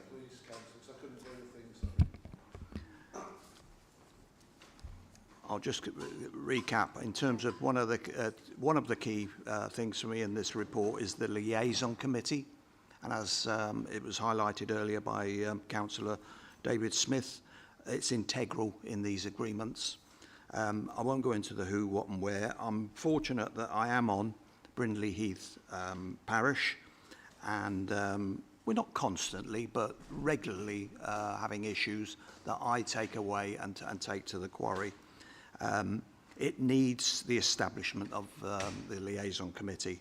The second bit or key part of this is the routing and the designated routes to be followed.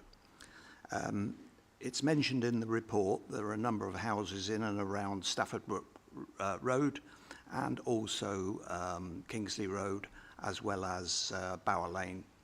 Now, I have to say, these are not roads as we would normally understand them. They're just big lanes.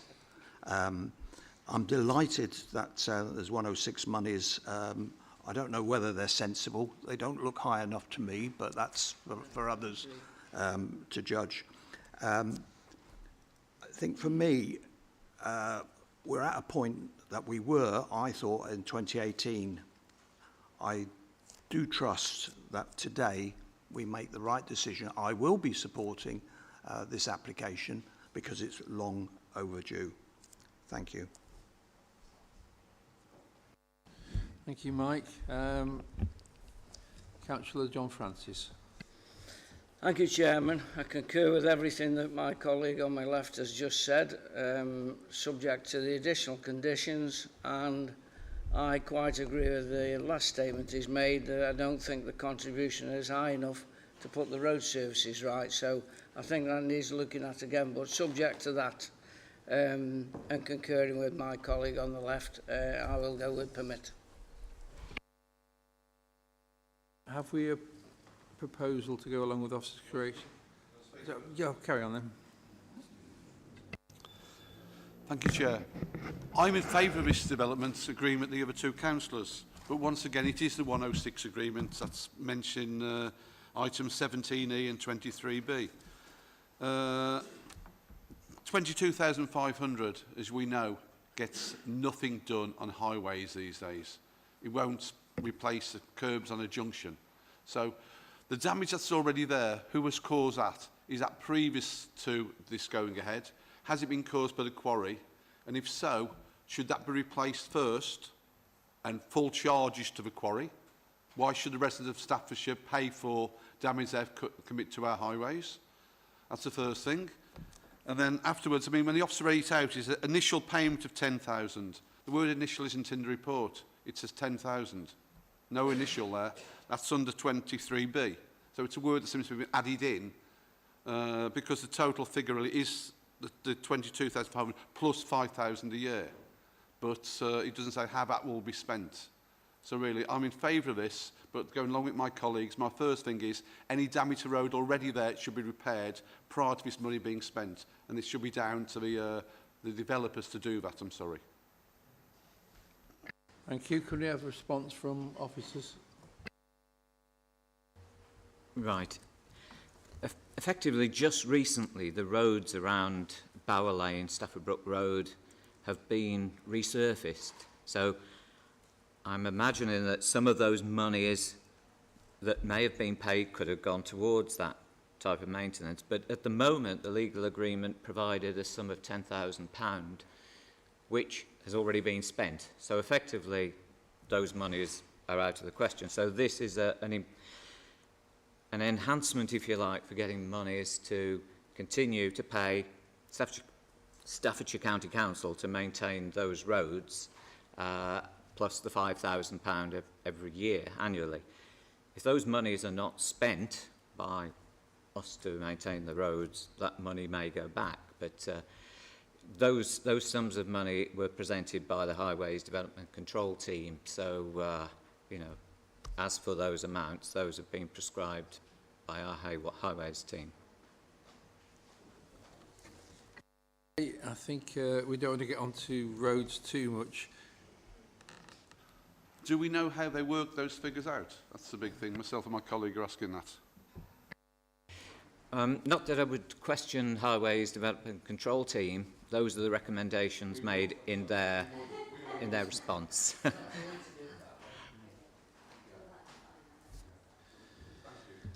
Right. Have we a proposal from Mike Sutherland proposing it, John Francis seconding, and the committees, are you in favour? Those against? Any abstentions? Oh, so we're unanimous on agreeing the officer's recommendation. I'm going to suggest that we have a 10-minute comfort break.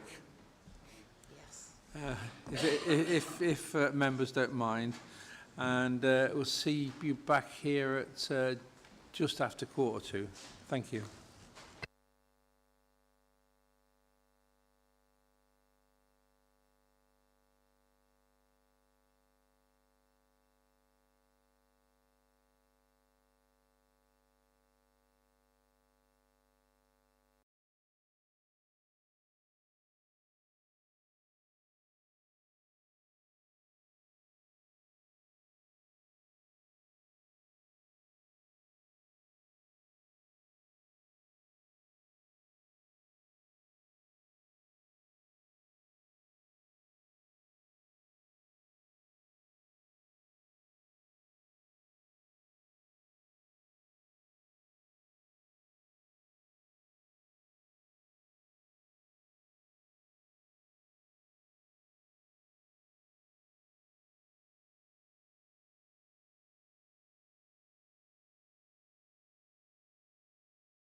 Right.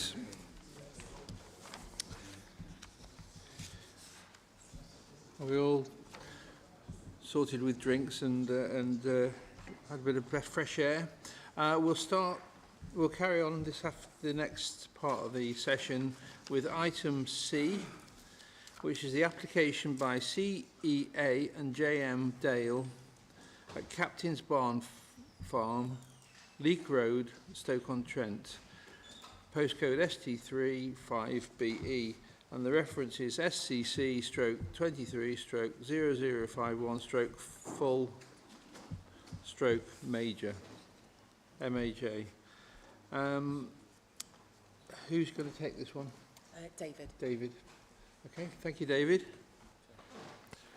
Thank you, Chairman, and good morning. The application is for the western extension to the existing sand and gravel quarry, including the use of the existing including the partial upgrade to the processing plant and quarry infrastructure, and a small-scale extension to an office within the site.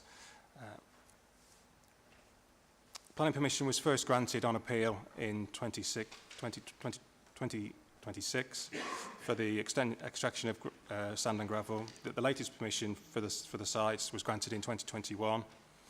As it indicated a minute ago, the application is to extend the quarry, and this is into an area allocated in the Minerals Local Plan, which is considered to be a significant extension, which is the reason why it's before you today. The quarry is located in Staffordshire Moorlands between Western Coyney to the south and Sellerhead to the north, and is shown on the red star on the plan there. I've got an aerial photo which shows the location of the site.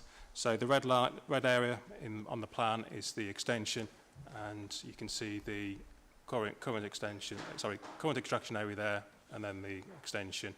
The access is off the A520, and there's properties to the north, including Moorville Hall Hotel, and also adjacent to the access, including a farm shop. These are all detailed in the committee report. I've got a couple of photos which show the existing quarry at the bottom, including the processing plant, processing area, and the top two photos show the extension area that the applicant wants to move into.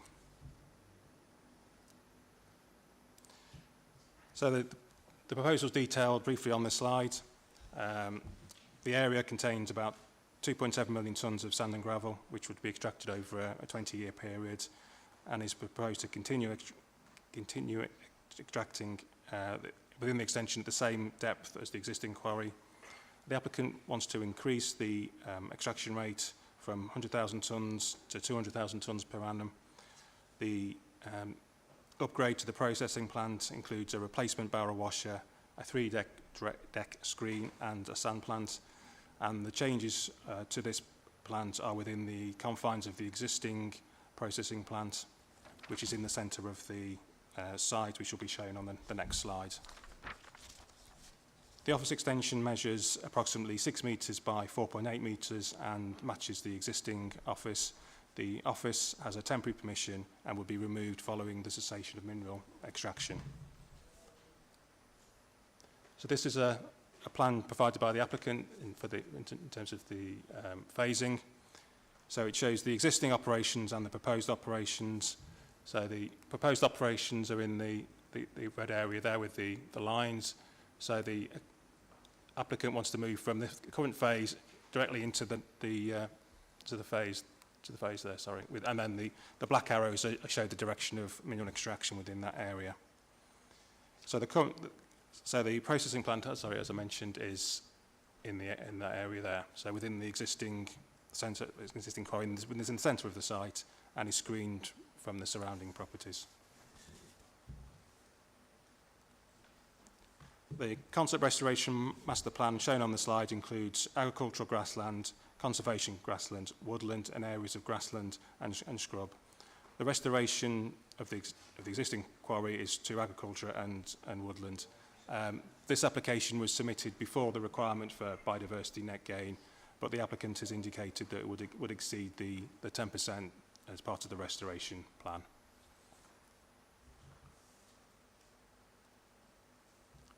No objections have been raised by any technical consultees as reported in paragraphs 27 to 46 of the report and also considered in the observation section. And also no letters of representation have been received from residents or neighbouring properties. The key issues considered are covered in the report in paragraphs 51 to 118. I'll now go through the main issues on the slide. National and local planning policy recognises the importance of minerals for sustainable economic growth.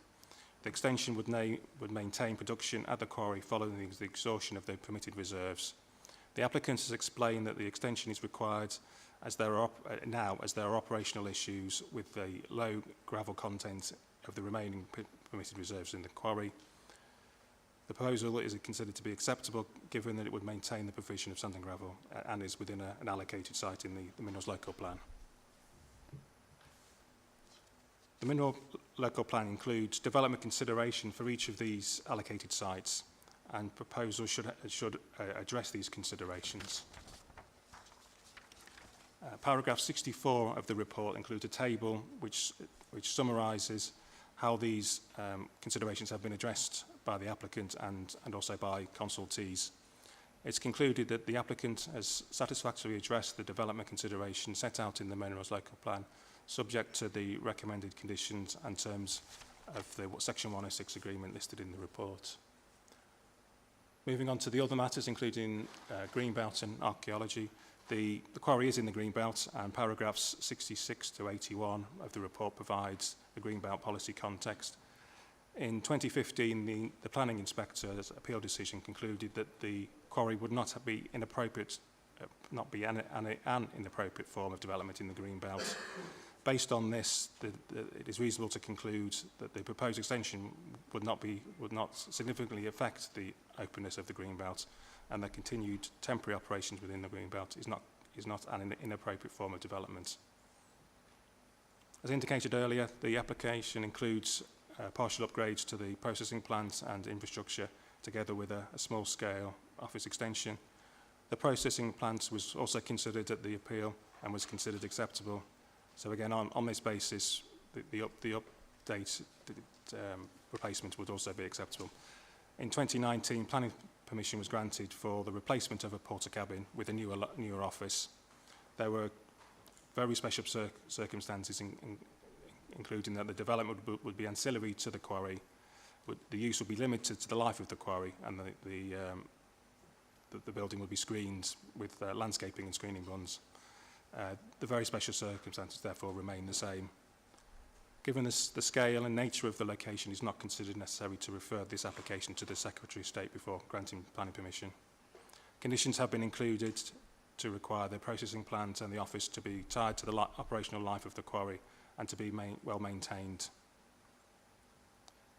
Moving on to archaeology, the heritage statement submitted with the application indicates a crash site of a World War II Wellington bomber, which lies within the site. The precise location is unknown. Records indicate that a Wellington bomber crashed on a training flight in January 1943 during poor weather conditions. 2 of the 5 airmen lost their lives, and the remaining 5 airmen were injured. Paragraphs 69 to 91 of the report covers the historic environment. National Planning Policy Framework and the Minerals Local Plan for Staffordshire require the applicant to demonstrate the significance of heritage assets affected, where there are archaeological interests to be submitted with an appropriate desk-based assessment, and to record an advanced understanding of the significance of any heritage assets to be lost. The applicant has obtained a licence from the Ministry of Defence to undertake work associated with the crash site. The County Council's archaeologists and Historic England raised some concerns in relation to the approach detailed in the submission. The applicant then submitted a geophysical survey, a copy of the licence application to the MOD and 2 further archaeological investigation reports. Historic England have no objection following the submission of these reports.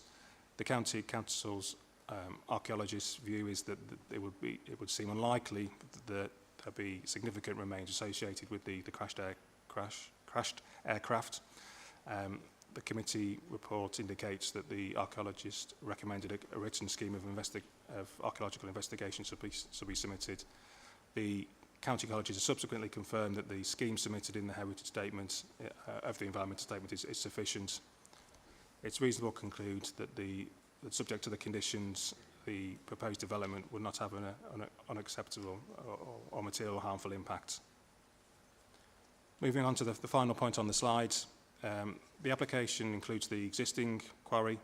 The application provides an opportunity to look at the conditions and the legal agreement relating to that quarry. We consider that the conditions of the existing quarry are still reasonable, necessary and up to date, subject to minor modifications. New conditions have been included, for example, to ensure the implementation of the archaeological investigation I just mentioned, and to require the submission of a revised noise monitoring scheme, and also to continue the planning liaison committee meetings that currently take place as part of the 106 legal agreement, which we've reviewed the undertakers in this legal agreement, and these are also detailed in paragraphs 110 to 116 of the report.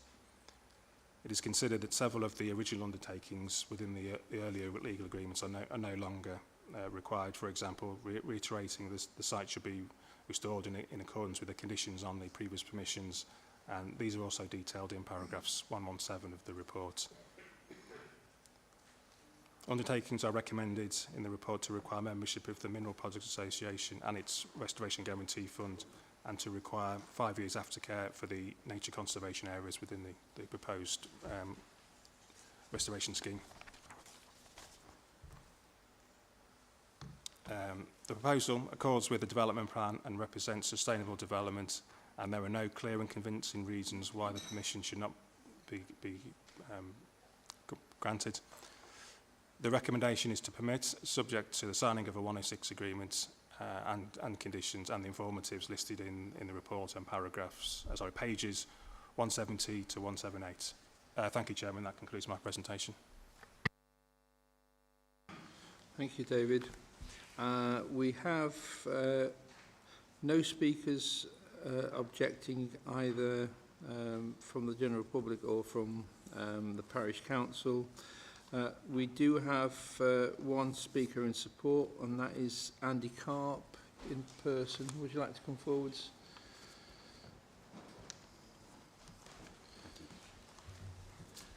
Andy, thank you very much. You have 5 minutes. Thank you. Good morning, Chair, councillors, ladies and gentlemen. I'm the agent for the applicant and speak in support of an application before you to extend Captain's Barn Farm Quarry, as has been explained. This extension is required to supply gravel to the plant, as the permitted quarry reserves now comprise mainly sand. This makes the operation of the quarry and concrete batching plant very challenging and potentially untenable without importing gravel from elsewhere. There is some gravel in the floor of the quarry, but it is becoming more difficult to access, posing potential health and safety risks. Widening the permitted area into the extension will resolve these issues. A programme of exploration drilling was carried out and has proved the existence of almost 1 million tonnes of gravel-bearing conglomerate, mostly easily accessible, along with further reserves of sand, which will extend the life of the quarry by 20 years. This will protect existing jobs both at the quarry and in its supply chain for the long term, whilst providing much-needed construction materials in North Staffordshire and substantial financial contribution to the Treasury over the life of the quarry. An environmental impact assessment has demonstrated that there are no significant adverse environmental impacts caused by this proposal, which cannot be adequately and effectively mitigated. The application site is allocated in the Minerals Local Plan. Dalecrete is a family firm which has been operating for 39 years, having gained permission to open this quarry in 2006 on appeal at public inquiry. In 18 years, There have been no public complaints and no road traffic accidents attributable to quarry traffic. The family has always worked hard to be a good neighbour, establishing a liaison committee at the beginning, which is long established and supportive of this application.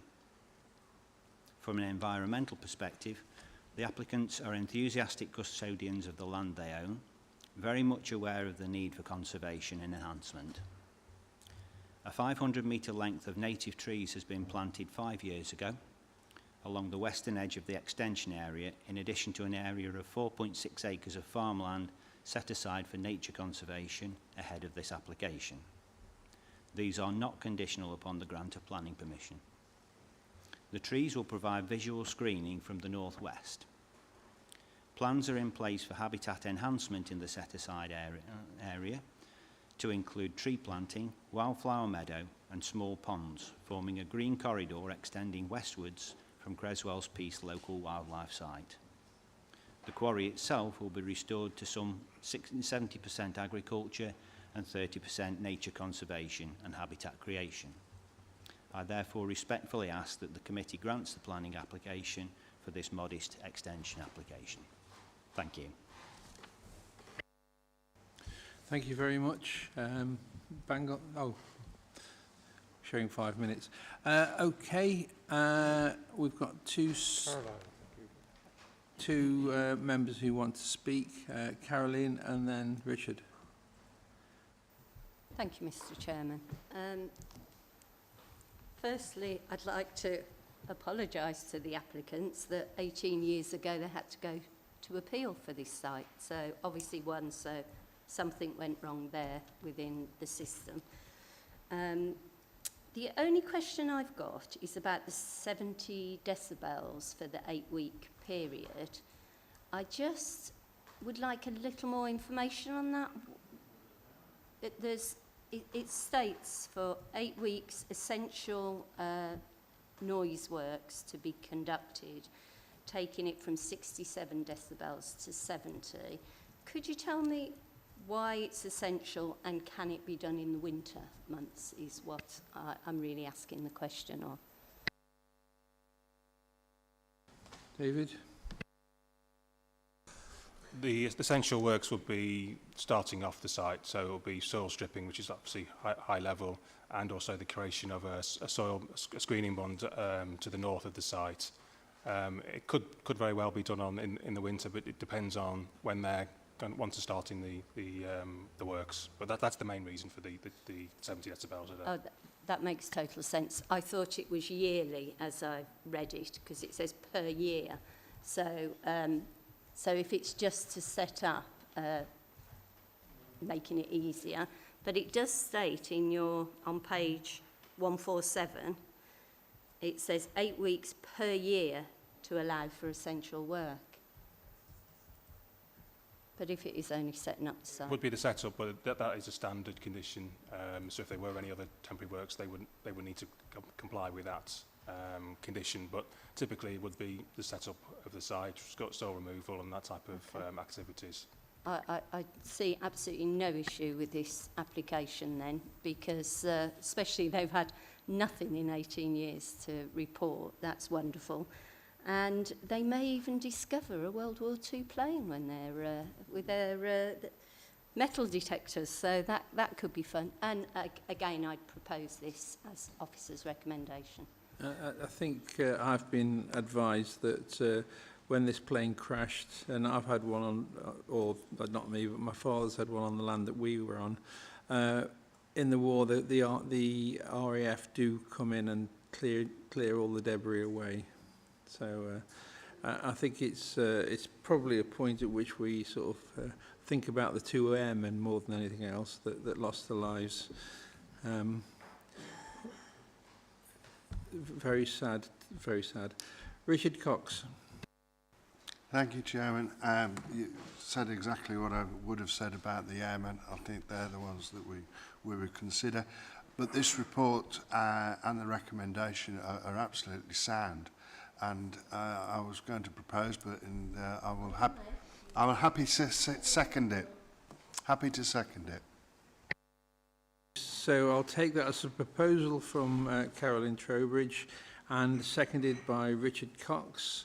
All those in favour of going with the recommendation? Thank you. So that's the case. Thank you very much.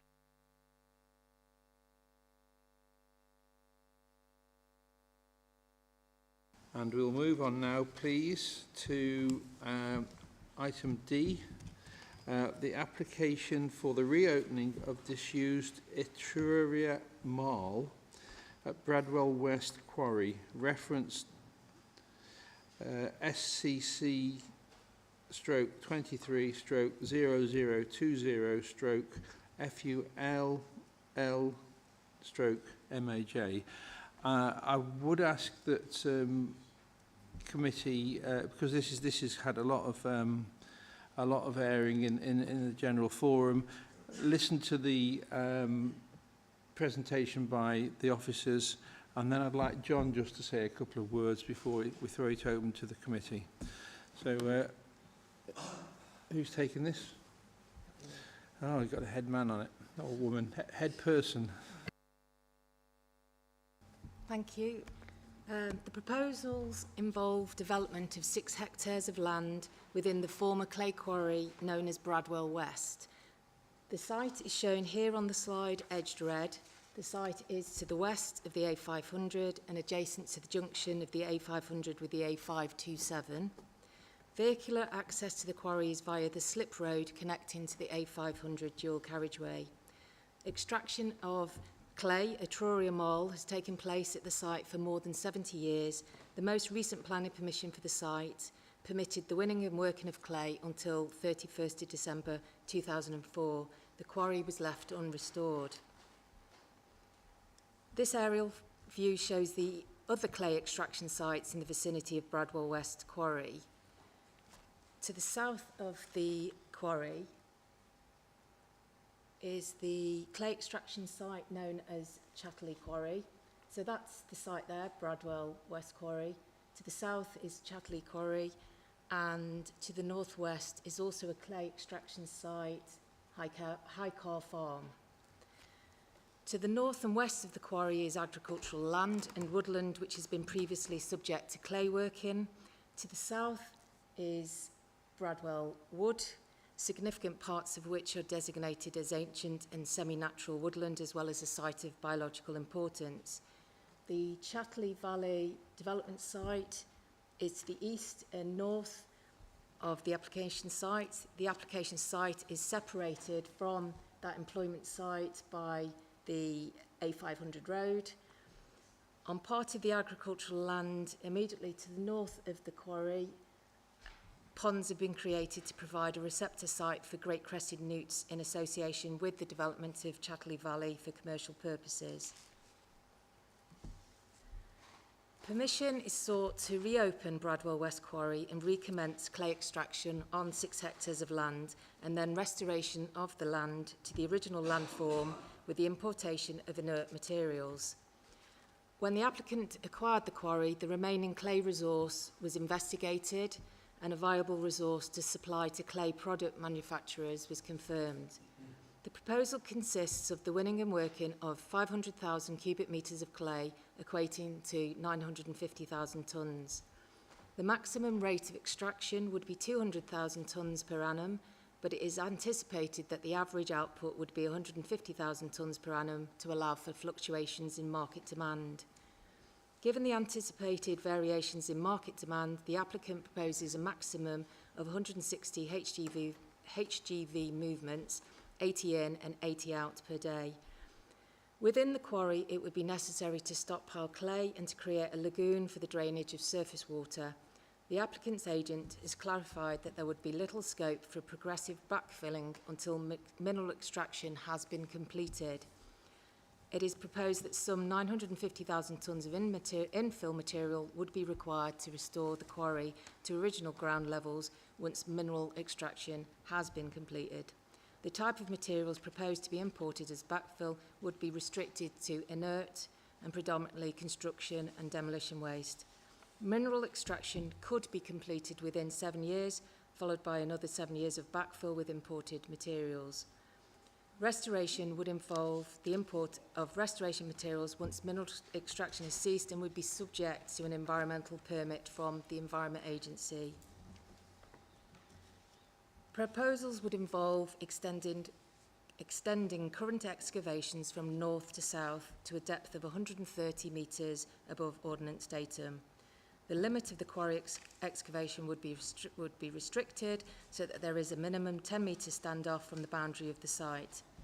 The standoff area would be used for the storage of soils and overburden materials, as well as for internal access and the provision of site office, weighbridge and wheel wash. No plant is required for mineral processing. The site would be reclaimed for nature conservation use.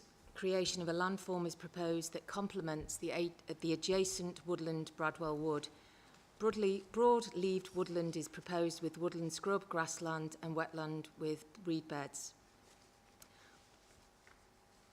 While progressive restoration is not considered feasible in this case, given clay contamination issues, it is anticipated that the quarry, by virtue of its location, adjacent to the A500 with its own slip road, would be able to attract sufficient volumes of suitable backfill material at a rate of input necessary to secure early restoration.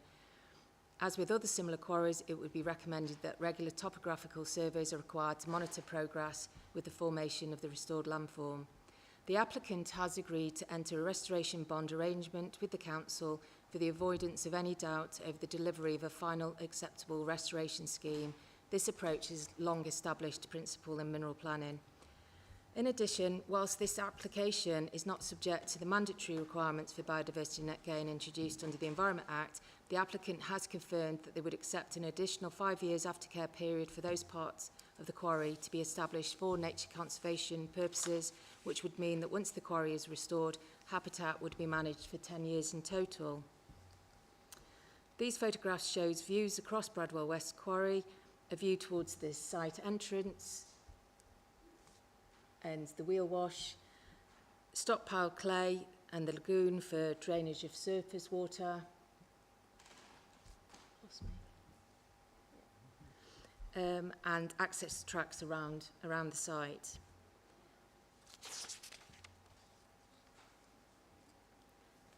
The Bradwell West Quarry application was validated back in April 2023 and advertised in the press, the Sentinel.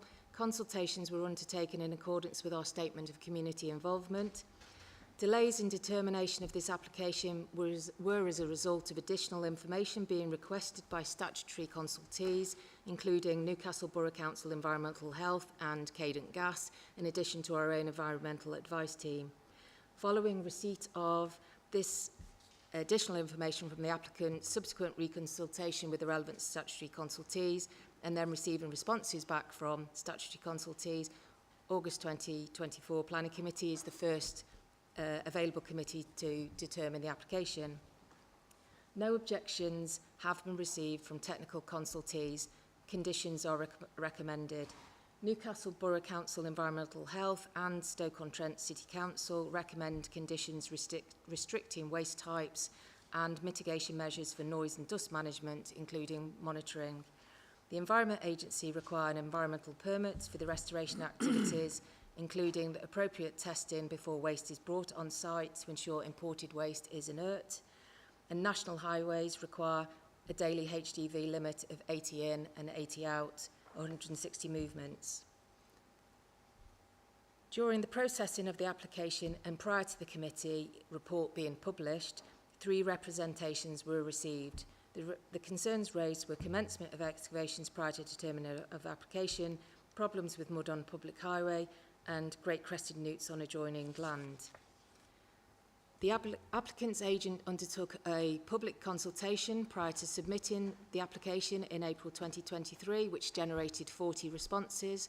45% related to anticipated dust air quality issues, 22% to concerns about restoration involving backfill, and 12% to transport concerns. For information, since the committee reports were published on the 24th of July 2024, I have received objections from the following.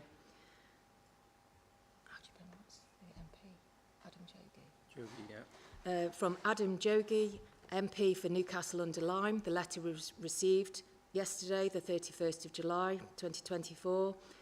A letter received from David Williams, MP for Stoke-on-Trent North in Kidsgrove. Again, the letter received yesterday, 31st of July. Letter received from Councillor Simon Tagg, Newcastle Borough Council leader. Letter received 26th of July. Letter received from Borough Councillor Fox Hewitt for Bradwell Ward. Letter received 26th of July.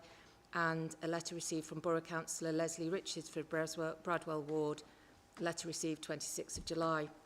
Representations have also been received between the 26th of July and today's date. 17 members of the public raising concerns in connection with the Bradwell West Quarry application. The concerns raised in the additional representations received after the committee report was published relate to the effective management of waste is a key concern locally given long-running and ongoing issues at Wally's Quarry site within the borough.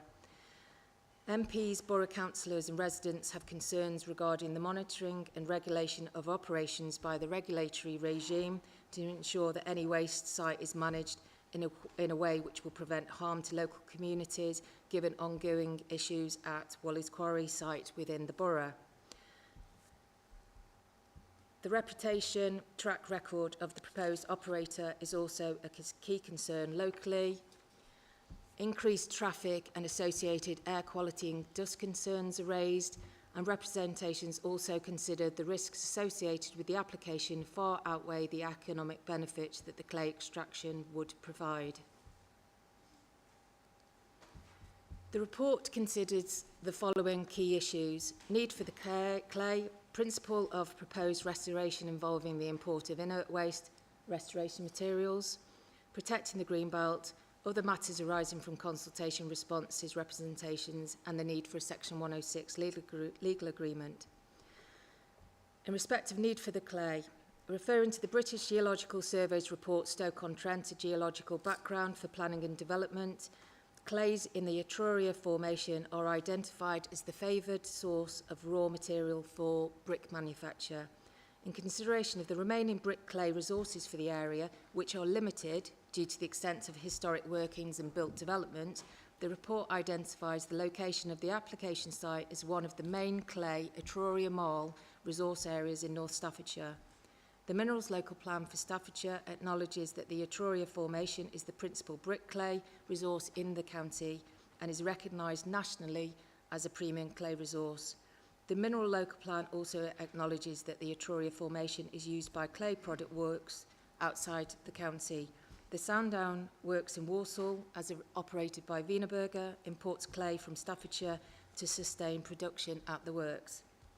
Justification for the proposal is based on national planning policy that aims to ensure that there are a number of sources of brick clay making materials in order to create appropriate blends.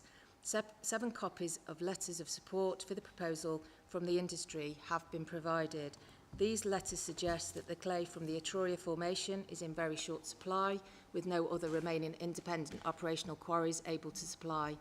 Clay reserves such as Bradwell West are essential if independent manufacturers are to survive. Manufacturers are investing millions of pounds in capital investment. Examples include Ibstock's Chesterton and Atlas Works and Forterra's Wilnecote Works, all of which are in the process of being completely rebuilt and all of which rely on Etruria Marl. Any material which is not suitable for ceramic use, for example due to high lime content, is eminently suitable for use in engineering, notably flood defence works, and many brickworks import clays to supplement their own clay reserves that are diminishing. Forterra, the operator of the Wilnecote Works in Tamworth, confirms that Forterra are seeking to agree a contract in anticipation that the quarry can supply clay from 2025. The clay would be used at the Wilnecote Works, which has recently received a 30 million investment to enable a complete refurbishment of the works. In addition to the supply to large clay product works, another letter indicates the benefits of supply to clay product manufacturers that are reliant on others to supply the raw materials to produce specialist products. The report details the letters of support please refer to paragraph 19 and the section on the need for the clay product manufacture, need for the clay to support clay product manufacture, which in turn supports the wider needs of the economy, paragraphs 41 to 53. With respect to concerns raised regarding the proposed restoration and import of inert waste, the restoration is supported by Policy 6 of the Mineral Local Plan and Policy 1.3 of the Waste Local Plan and National Planning Guidance for Minerals. The application site is situated within the North Staffordshire Greenbelt, but the proposed mineral extraction need not be considered inappropriate development in the Greenbelt, taking into account that the mineral operations are temporary and the land affected would be reclaimed to uses appropriate to the Greenbelt. The application site is to the north of Chatterley Quarry, which is required to be restored by 2034, and to the southeast of Highcar Quarry, which is required to be restored by 2030. Both neighbouring clay quarries are relatively well screened by topography and woodland, as is the application site. A significant number of respondents raised concerns about Wally's Quarry, which is an existing landfill site in Newcastle-under-Lyme. An important distinction between the proposals at the application site compared with those at Wally's Quarry is that the type of fill material to be used as backfill at the application site would be restricted to inert materials, thereby reducing the risk of pollution, odour or pests. No waste would be imported to the application site until an environmental permit is secured, and such a permit would control the types of waste that can be accepted, how waste acceptance is managed, and procedures for dealing with waste that arrives at the site. No objections are raised in this matter by the Borough Council's Environmental Health Team or the Environment Agency. The backfill of waste would only commence after the clay extraction has ceased. With regard to concerns raised relating to the impact of traffic associated with the proposal and the impact on the local highway network, National Highways, who are responsible for management of the A500, and also our own local highway authority, have no objections to the proposals. As mentioned previously, to provide an assurance on restoration and aftercare works, a legal agreement is recommended for provision of a restoration fund based on payment of a royalty per tonne of clay sold and extended aftercare of 5 years for habitat creation and maturation. With regard to concerns raised regarding the regulatory regimes, government guidance states the focus of the planning system should be on whether the development itself is an acceptable use of the land and the impacts of those uses, rather than any control processes where these are subject to approval under other regimes.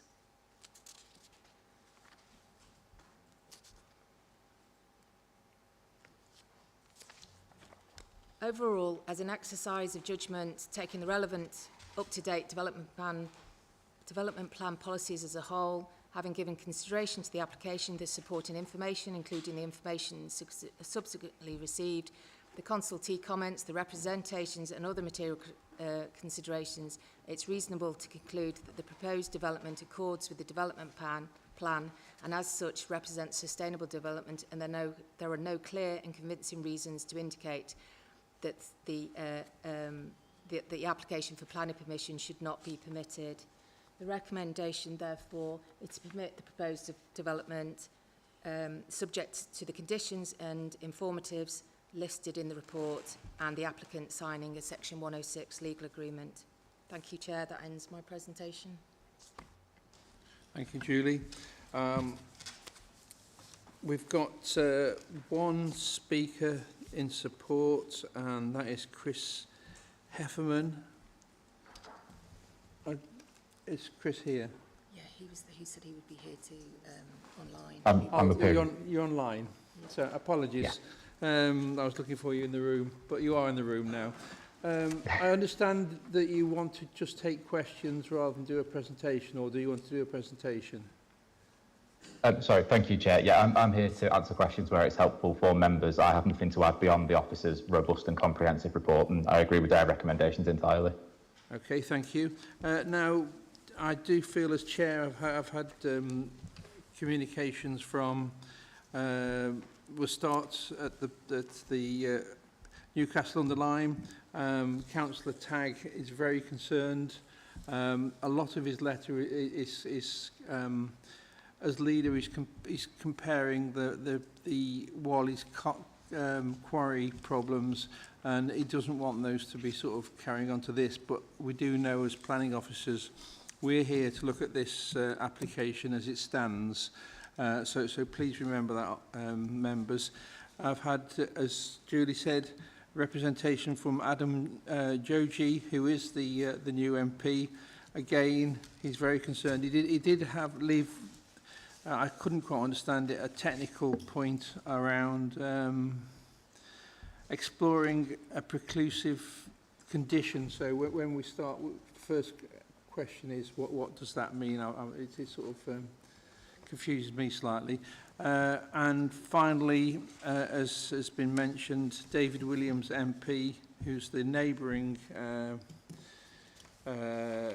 MP, again concerned that of what's happened at Wally's Quarry. Now, in terms of Wally's Quarry and the applicant, this is quite a contentious one. We've had a lot of people very concerned about this application. I just want John to say a couple of words about what we can and can't say as a planning committee. Thank you, John. Thank you, Chairman. Yes, representations have been received raising as an issue the character and history of an individual connected to or recently connected to the applicant company. From this, 2 points arise. Firstly, it is well-established law that these are not material planning considerations. Planning is about regulating the use of land, not controlling by whom it is used. Planning conditions and Section 106 obligations can be put in place and enforced by legal proceedings if necessary to ensure that the development is an acceptable use of the land in terms of its impacts and is carried out properly within the planning remit and not the remit of other statutory regimes that may apply. So the first point is the character and history of the applicant is not a material planning consideration. And following on from that, membership of this committee does not attract any specific privilege or protection against the laws of defamation. So just be aware of that if any member is intending to comment on the reputation of an individual. And as regards Wally's Quarry, again, lots of representations received relating to that. The legal position is that experiences on other unrelated sites are not material to the determination of this application. Each site must be considered on its own merits. Material considerations have to be relevant to the actual application in front of you and relevant to planning. The mentioned failings of the enforcement at Wally's Quarry relate to the regulation by the environmental permits, not planning controls. You cannot lawfully seek to control through planning other statutory regimes. That was all I had to say at this stage, Chairman, unless there's anything else. No, that's good. Thank you. I just wanted to make committee aware. We've got Graham Hutton, who is the local member. Would you like to give your presentation as we go forwards? Thank you very much, and thank you very much to the agent for this application, for being here. I'm here today to represent the 10,000 residents in my division with cross-party support. I see very little in this for residents, but we'll come to that later. Regarding health, we need reassurance on cumulative dust, noise and mud on the highway. The company has recently changed ownership from one family member to another on a conviction for waste crime, which I appreciate is not relevant. Conviction of waste crime by the previous owner. The company still has a charge against it from my looking at Company's House, so this is a worry about restoration and the BNGs below 10%. Newcastle and its residents suffered greatly at the hands of waste companies, and there have been public purse costs that should never have happened. So, as I see it, there's a need to demonstrate trust by the company. My suggestions are, and I think three have already been agreed, that the company put an agreed amount of money for each tonne into a bond for the restoration. Unbreakable guarantees that backfilling will be with inert material only. Reassurance on dust, noise and mud on the highway. I think those are very already agreed. The next one will cost the company nothing, but it's a variation. And it's allowing visual inspections by the county and borough officers and elected members along with the EA. Obviously, health and safety considerations have to be, but I think that would give residents an enormous comfort knowing that it's not just down to the EA who have got a certain reputation. It's about the company reaching out to the residents and saying, we're good guys, and we're happy to allow officers of the county and borough and elected members to come down and see what we're doing. And my last point is that at the end of restoration and the subsequent agreed management that's been mentioned, that the site be made into a country park and given to the county council, which will be a bonus for future generations. And I see that as a great prize for residents if the company were interested in offering that. Thank you very much, Mr. Chairman.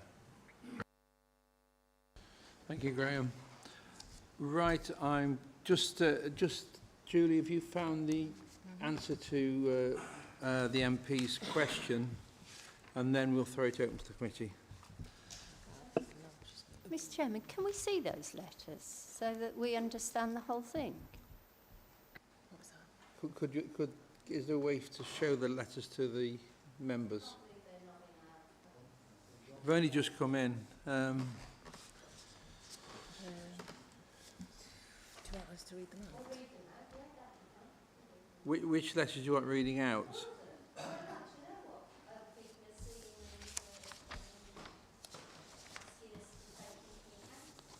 Okay.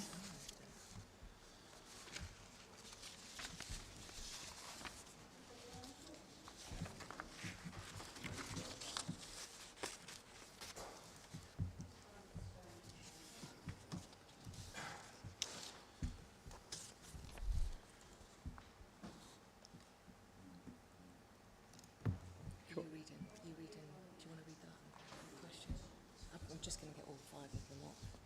Yeah. What's the committee protocol about reading the full letter? How do we go on legal for these letters are coming after the time? No. It's about reading them Oh, yeah. fully out. Because we've summarised them. I think it's better if the members will just rely on the summaries that have already been given rather than distributing these letters that have been received late. Right.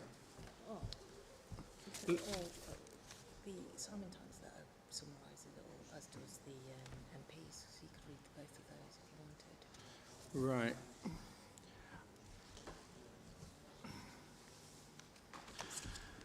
Legal advice is that we should be able to sort of take the summaries that have been given by the officers. However, in terms of fairness and can obviously to take account of the concern, I'm happy to read out the letter from Adam Joji and also the letter from Simon Tagg, and they cover both. They cover the relevant. Is that okay? We got Simon. Where to put Simon's tags? Oh, it's here. It's all right. Right. So apologies. This is going to take a long time. This one's from Adam Joji, and it says, "To whom it may concerns, re Bradwell West Quarry application number." We would have seen that. It has been brought to my attention that the above application is to be heard by Staffordshire County Council Planning Committee on Thursday, the 1st of August, It will not surprise you that I've been contacted by many concerned constituents in recent days who have expressed their deep concern over the plans to open up extraction in the quarry and the infill of inert waste. I do not believe the application is in the interest of the people who live, learn and work in Newcastle-on-the-Lyme. As the committee assesses the applications, I would encourage members to liaise with HMRC first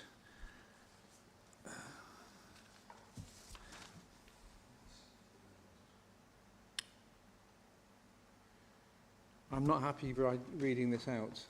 No, the potential problems to have this thrown at us, there are issues about redactions and things like that. So I would suggest that the summaries that the officers have given are an accurate summary of what's been said. But because they've only just come in, have the officers taken into account in the summaries what's been said here? Yeah. Could I just comment that the summary I just gave you on the slide, that it actually summarised those all of the letters that are in relation to the effective management of waste is a key concern locally, given the long-running and ongoing issues at Wally's Quarry site within the borough. MPs, borough councillors and residents have concerns regarding the monitoring and regulation of operations by the regulatory regime to ensure that any waste site is managed in a way which will prevent harm to local communities, given ongoing issues at Wally's Quarry in the borough. Reputation track record of the proposed operator is also a key concern locally. Representations also consider the risks associated with the application far outweigh the economic benefit that the clay extraction would provide. That's the summary of all 5 letters that have been received, 2 from the MPs, 3 from the borough councillors, and the 17 representations received from the public since the committee reports were published on the 24th of July 2024. Okay. Could we hold till John comes back, because he keeps walking out so he hasn't got a vote, so could we wait till he comes back, please?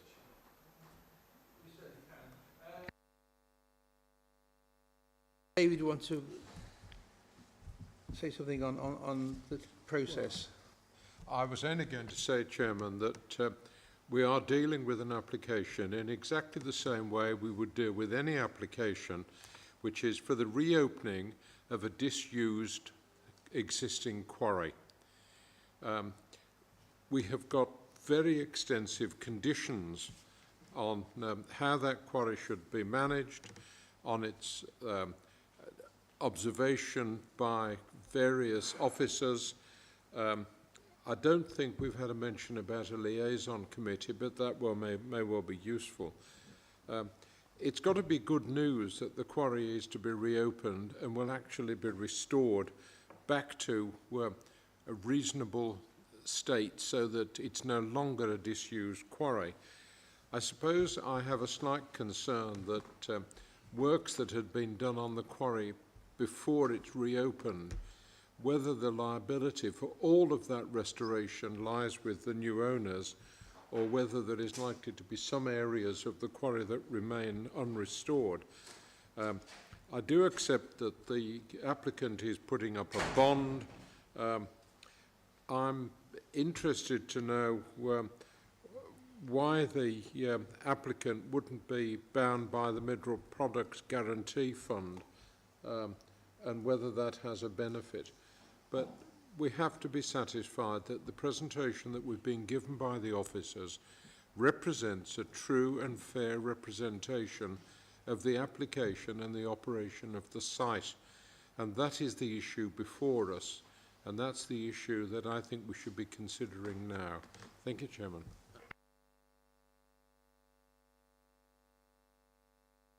Just hold the discussion for a second now, because we've now got 2 members disappeared. Chair, can I suggest an adjournment? No. You can't pause the meeting with the members leaving. You either carry on. I would suggest you either carry on or adjourn. Here we go. Here's the answer. Right. I think we've got to take account of the heat today. It's affecting people quite badly.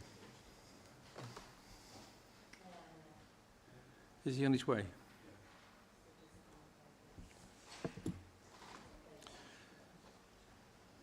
Here we go. Right, sir.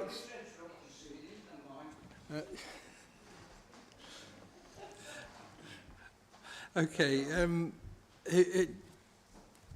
Right, we'll start discussion now. Oh, sorry, 2 seconds, and it's my fault. I did ask a question was asked by the MP. Yeah. Do you want to just cover that one first? If I just read out the section of the letter from the Adam MP, Joji. Adam Joji. Apologies, I was pronouncing his surname incorrectly. The letter says, should the County Council decide to approve the application, I would urge members to fully explore placing a preclusive condition which can remove permitted development rights, PD rights. It is my understanding that a local authority can refuse planning permission if an applicant doesn't agree to a necessary pre-commencement condition. I'd like to draw members' attention to the conditions that are listed in the report on page 207, and condition 9 is a condition that has been agreed with the applicant, which states restriction on permitted development rights under Class B, Part 17 of Schedule 2 of the General Permitted Development Order. So we've already done that in our consideration of the application. Okay, thank you for clarifying that. Councillor Philip Hudson. Yes, thanks, Chair. I have absolutely no idea about the history of people, so I will be looking at this case purely on what's presented to me today. I know nothing about the history of the companies, the people who are involved in it, so all I will do is look at what's presented to me today and make my judgment on that. Thank you. Jill? Thank you, Chair. I'd like to support the local member, Graham Hutton, Councillor Graham Hutton. His district borders mine, so I'm quite close to this application. I am fully aware that it is a planning issue and we can't look at it from an environmental point of view, so I understand that, but and there are other quarries in the area operating with no problem whatsoever. So from a planning point of view, I think I will be supporting it, but in support of all those people, whoever suffered from the outrageous events from Wally's Quarry, and under no circumstances must we have a repeat of this. So as long as we've got the assurances that whatever materials are used to backfill that will not reproduce anything like the suffering that people have endured because of Wally's Quarry, then I'm quite happy with any conditions that can be put on to stop that. But we must not, absolutely not, have a repeat of Wally's Quarry. Thank you.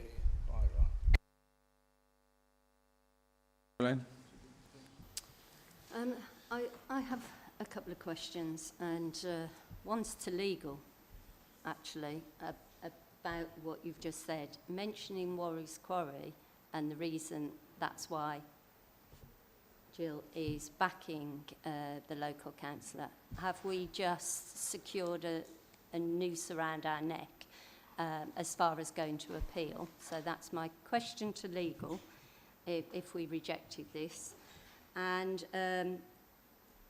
I noticed there's a condition put in because it's so close to the A500. So I'm going back to the application now and looking at it properly. And you've been asked to give assurance on the work will not affect the embankment. And I did look at that and think, ooh, that's very close to such a huge road network. How do we get assurance that it won't be undermined in any sense? It was on 31. Number 31, which is page, sorry.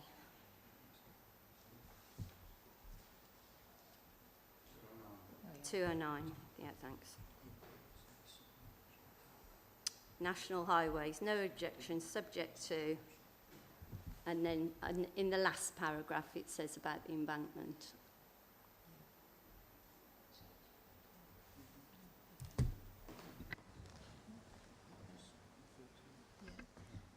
Yeah, referring to the recommended condition 17, it would be a requirement for them to submit the geotechnical report, which to demonstrate that the embankment would be would support the A500 before they started working in the direction.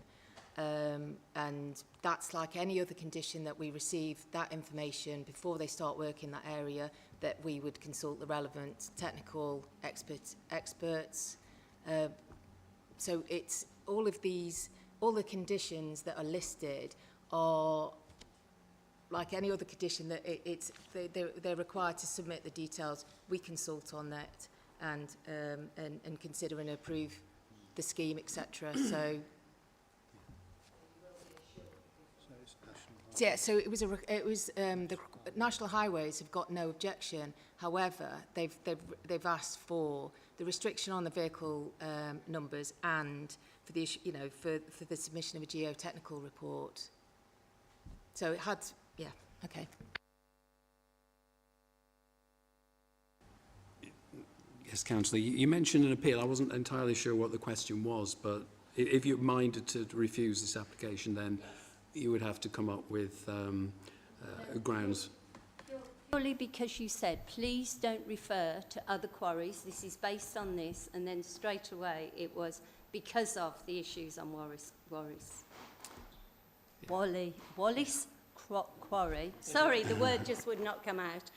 And so I just thought, oh, straight away I felt like, no, that isn't the reason we go to refusal. I think it's understandable that there are concerns about Wally's Quarry, and there are lessons to be learned, but any decision to refuse a planning application on Bradwell West based on events at Wally's Quarry would not be upheld on appeal, I would suggest, or I would advise.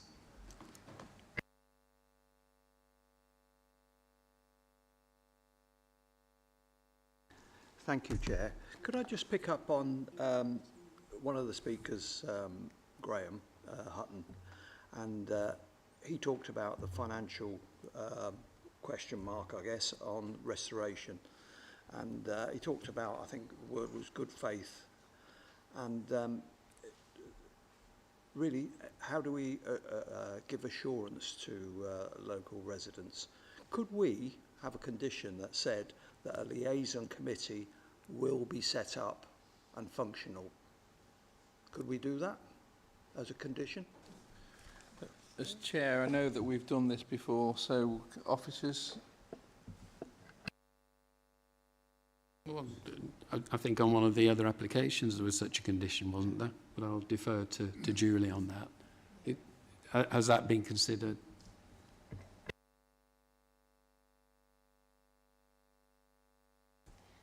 It hasn't been considered in the report, but there's no reason why we couldn't require a liaison committee. You'd have to look at who would be involved in the liaison committee given the site location, because there are no immediate neighbours around the site, and there's no. Yeah. Okay. That's fine. Right. Yeah. Okay.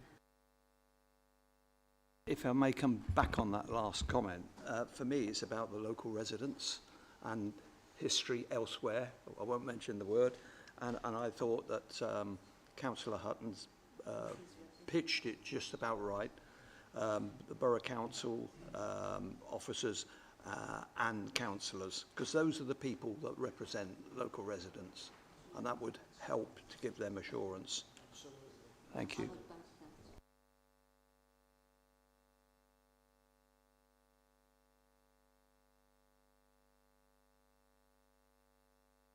Chairman, I was only going to move the officer's recommendation with the amendment of the formation of a liaison committee. I'd be happy to propose that. That's fine, David. It will be put in as a condition, not a recommendation. Yeah. So, have we got a seconder? I'll take your pick. I think Mike Sutherland was first. So, all those in favour of following the Officers' Commission? Yeah, that's unanimous. Now, I would like, I'm obviously, as a committee, we've got a certain amount of presence. I would like Julie to formulate a letter from me and regarding the committee to the Environment Agency. They will be the ones who have ultimate responsibility for overseeing the use of inert backfill. And I think in terms of that letter, it should also say, is there possibly a provision for local members and borough councillors to actually visit the site as well, so that we've got a stake in the sand in the future. We can say, look, this is what we want. Is the committee okay with that? I don't know whether it will carry legal weight, but if in the future there's a problem, we can come back to the Environment Agency and say, look, we've sent you a letter and we want it sorted. Thank you. Oh. Could I just comment, sorry, in respect of that, liaison committees normally do the visits around the site, so if a liaison committee is set up, then there's the opportunity there to visit the site. I'm not happy to just sit back and hope, because I've seen liaison committees and I'm on one myself that never meets. Let's just send them a letter and say, look, we're watching you, watching them, basically. Right, thank you very much for that. It was an interesting exercise. There's two more items. No, one. There's two. One's an emergency one. Oh. So we'll sorry. We will carry on with that many pieces of paper floating around. Item 7, the Planning Policy and Development Control full year report. Can I move the recommendation, Chair? No, we need to listen to this because it's important. Okay.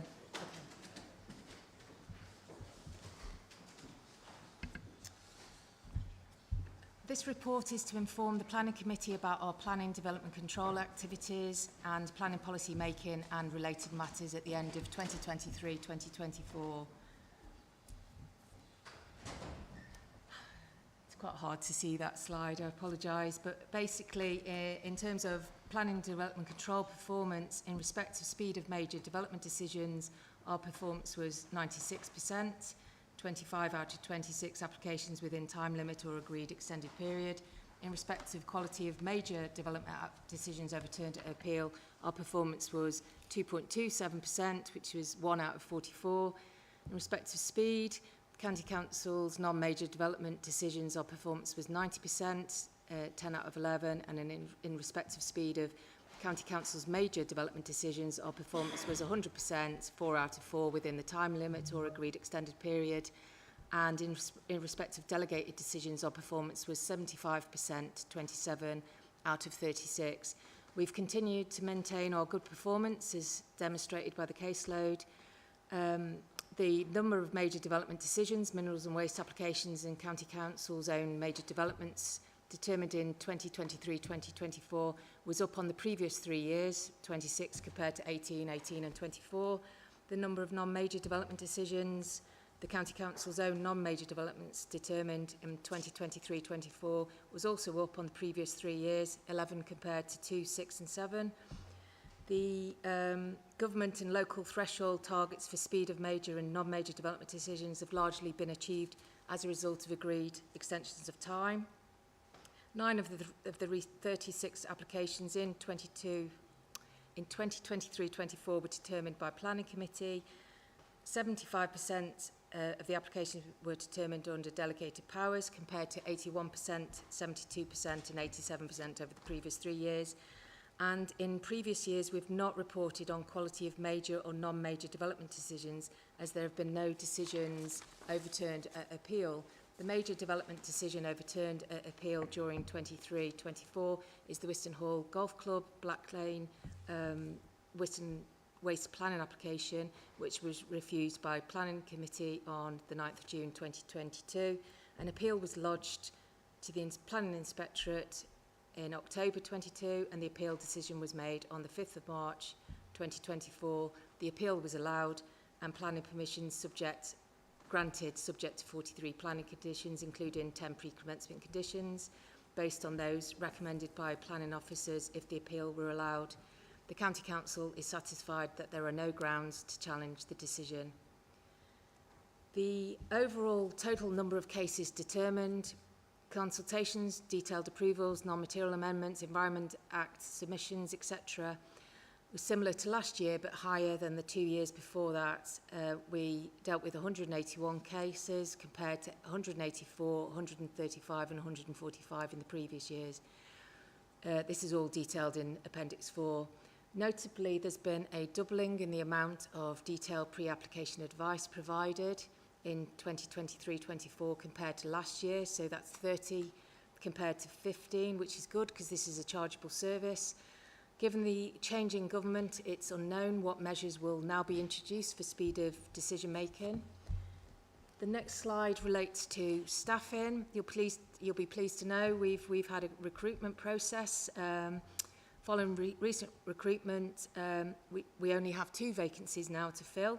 Staff changes during 2023-24 included the secondment of 3 existing officers, 1 permanent promotion of an officer following the retirement of 3 members of the team, and we've just done a recruitment process with interviews held in March, April and mid-July to fill 3 vacant positions, and so they should be starting in August, September time. And then the final slide is about our planning policy making performance. We're continuing to monitor our mineral and waste local plans, and in December 23 we published the latest annual monitoring report, which confirms our local plans are still working well and up to date. The review of the local plans remains on hold as we await the results of national planning policy reforms. We will need to consider the Levelling Up and Regeneration Act 2023, the LURA, in relation to new plan-making system and national development management policies. We'll also need to consider the Planning and Infrastructure Bill that was announced in the King's Speech to Parliament on the 17th of July 2024, and also consider revisions to the National Planning Policy Framework. A consultation on revisions to the NPPF has just been announced, and that consultation closes on the 24th of September 2024. We'll also need to consider the mandatory requirement for biodiversity net gain. So the recommendation, Chair, is that the report be noted, and that ends the presentation. So, sorry that you were rushed at the end. It has been a very long meeting. Can we move it? But can I also say thank you to the officers? It has been a traumatic year for you guys as well in terms of staff changes.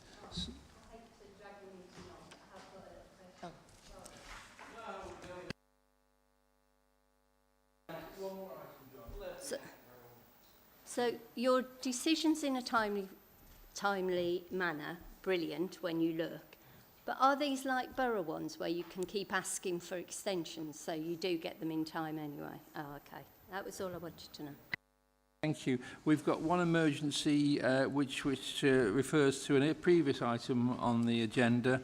I won't apologise because it wasn't me. There has been a slip-up somewhere along the line. Robert Pritchard's name shouldn't have gone on the list for the Crow panel, and the leader, Alan White, did put forwards David Williams for that job.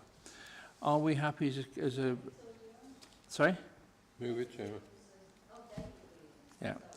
Are we happy as a committee to follow that recommendation? Can I have a proposer first, please?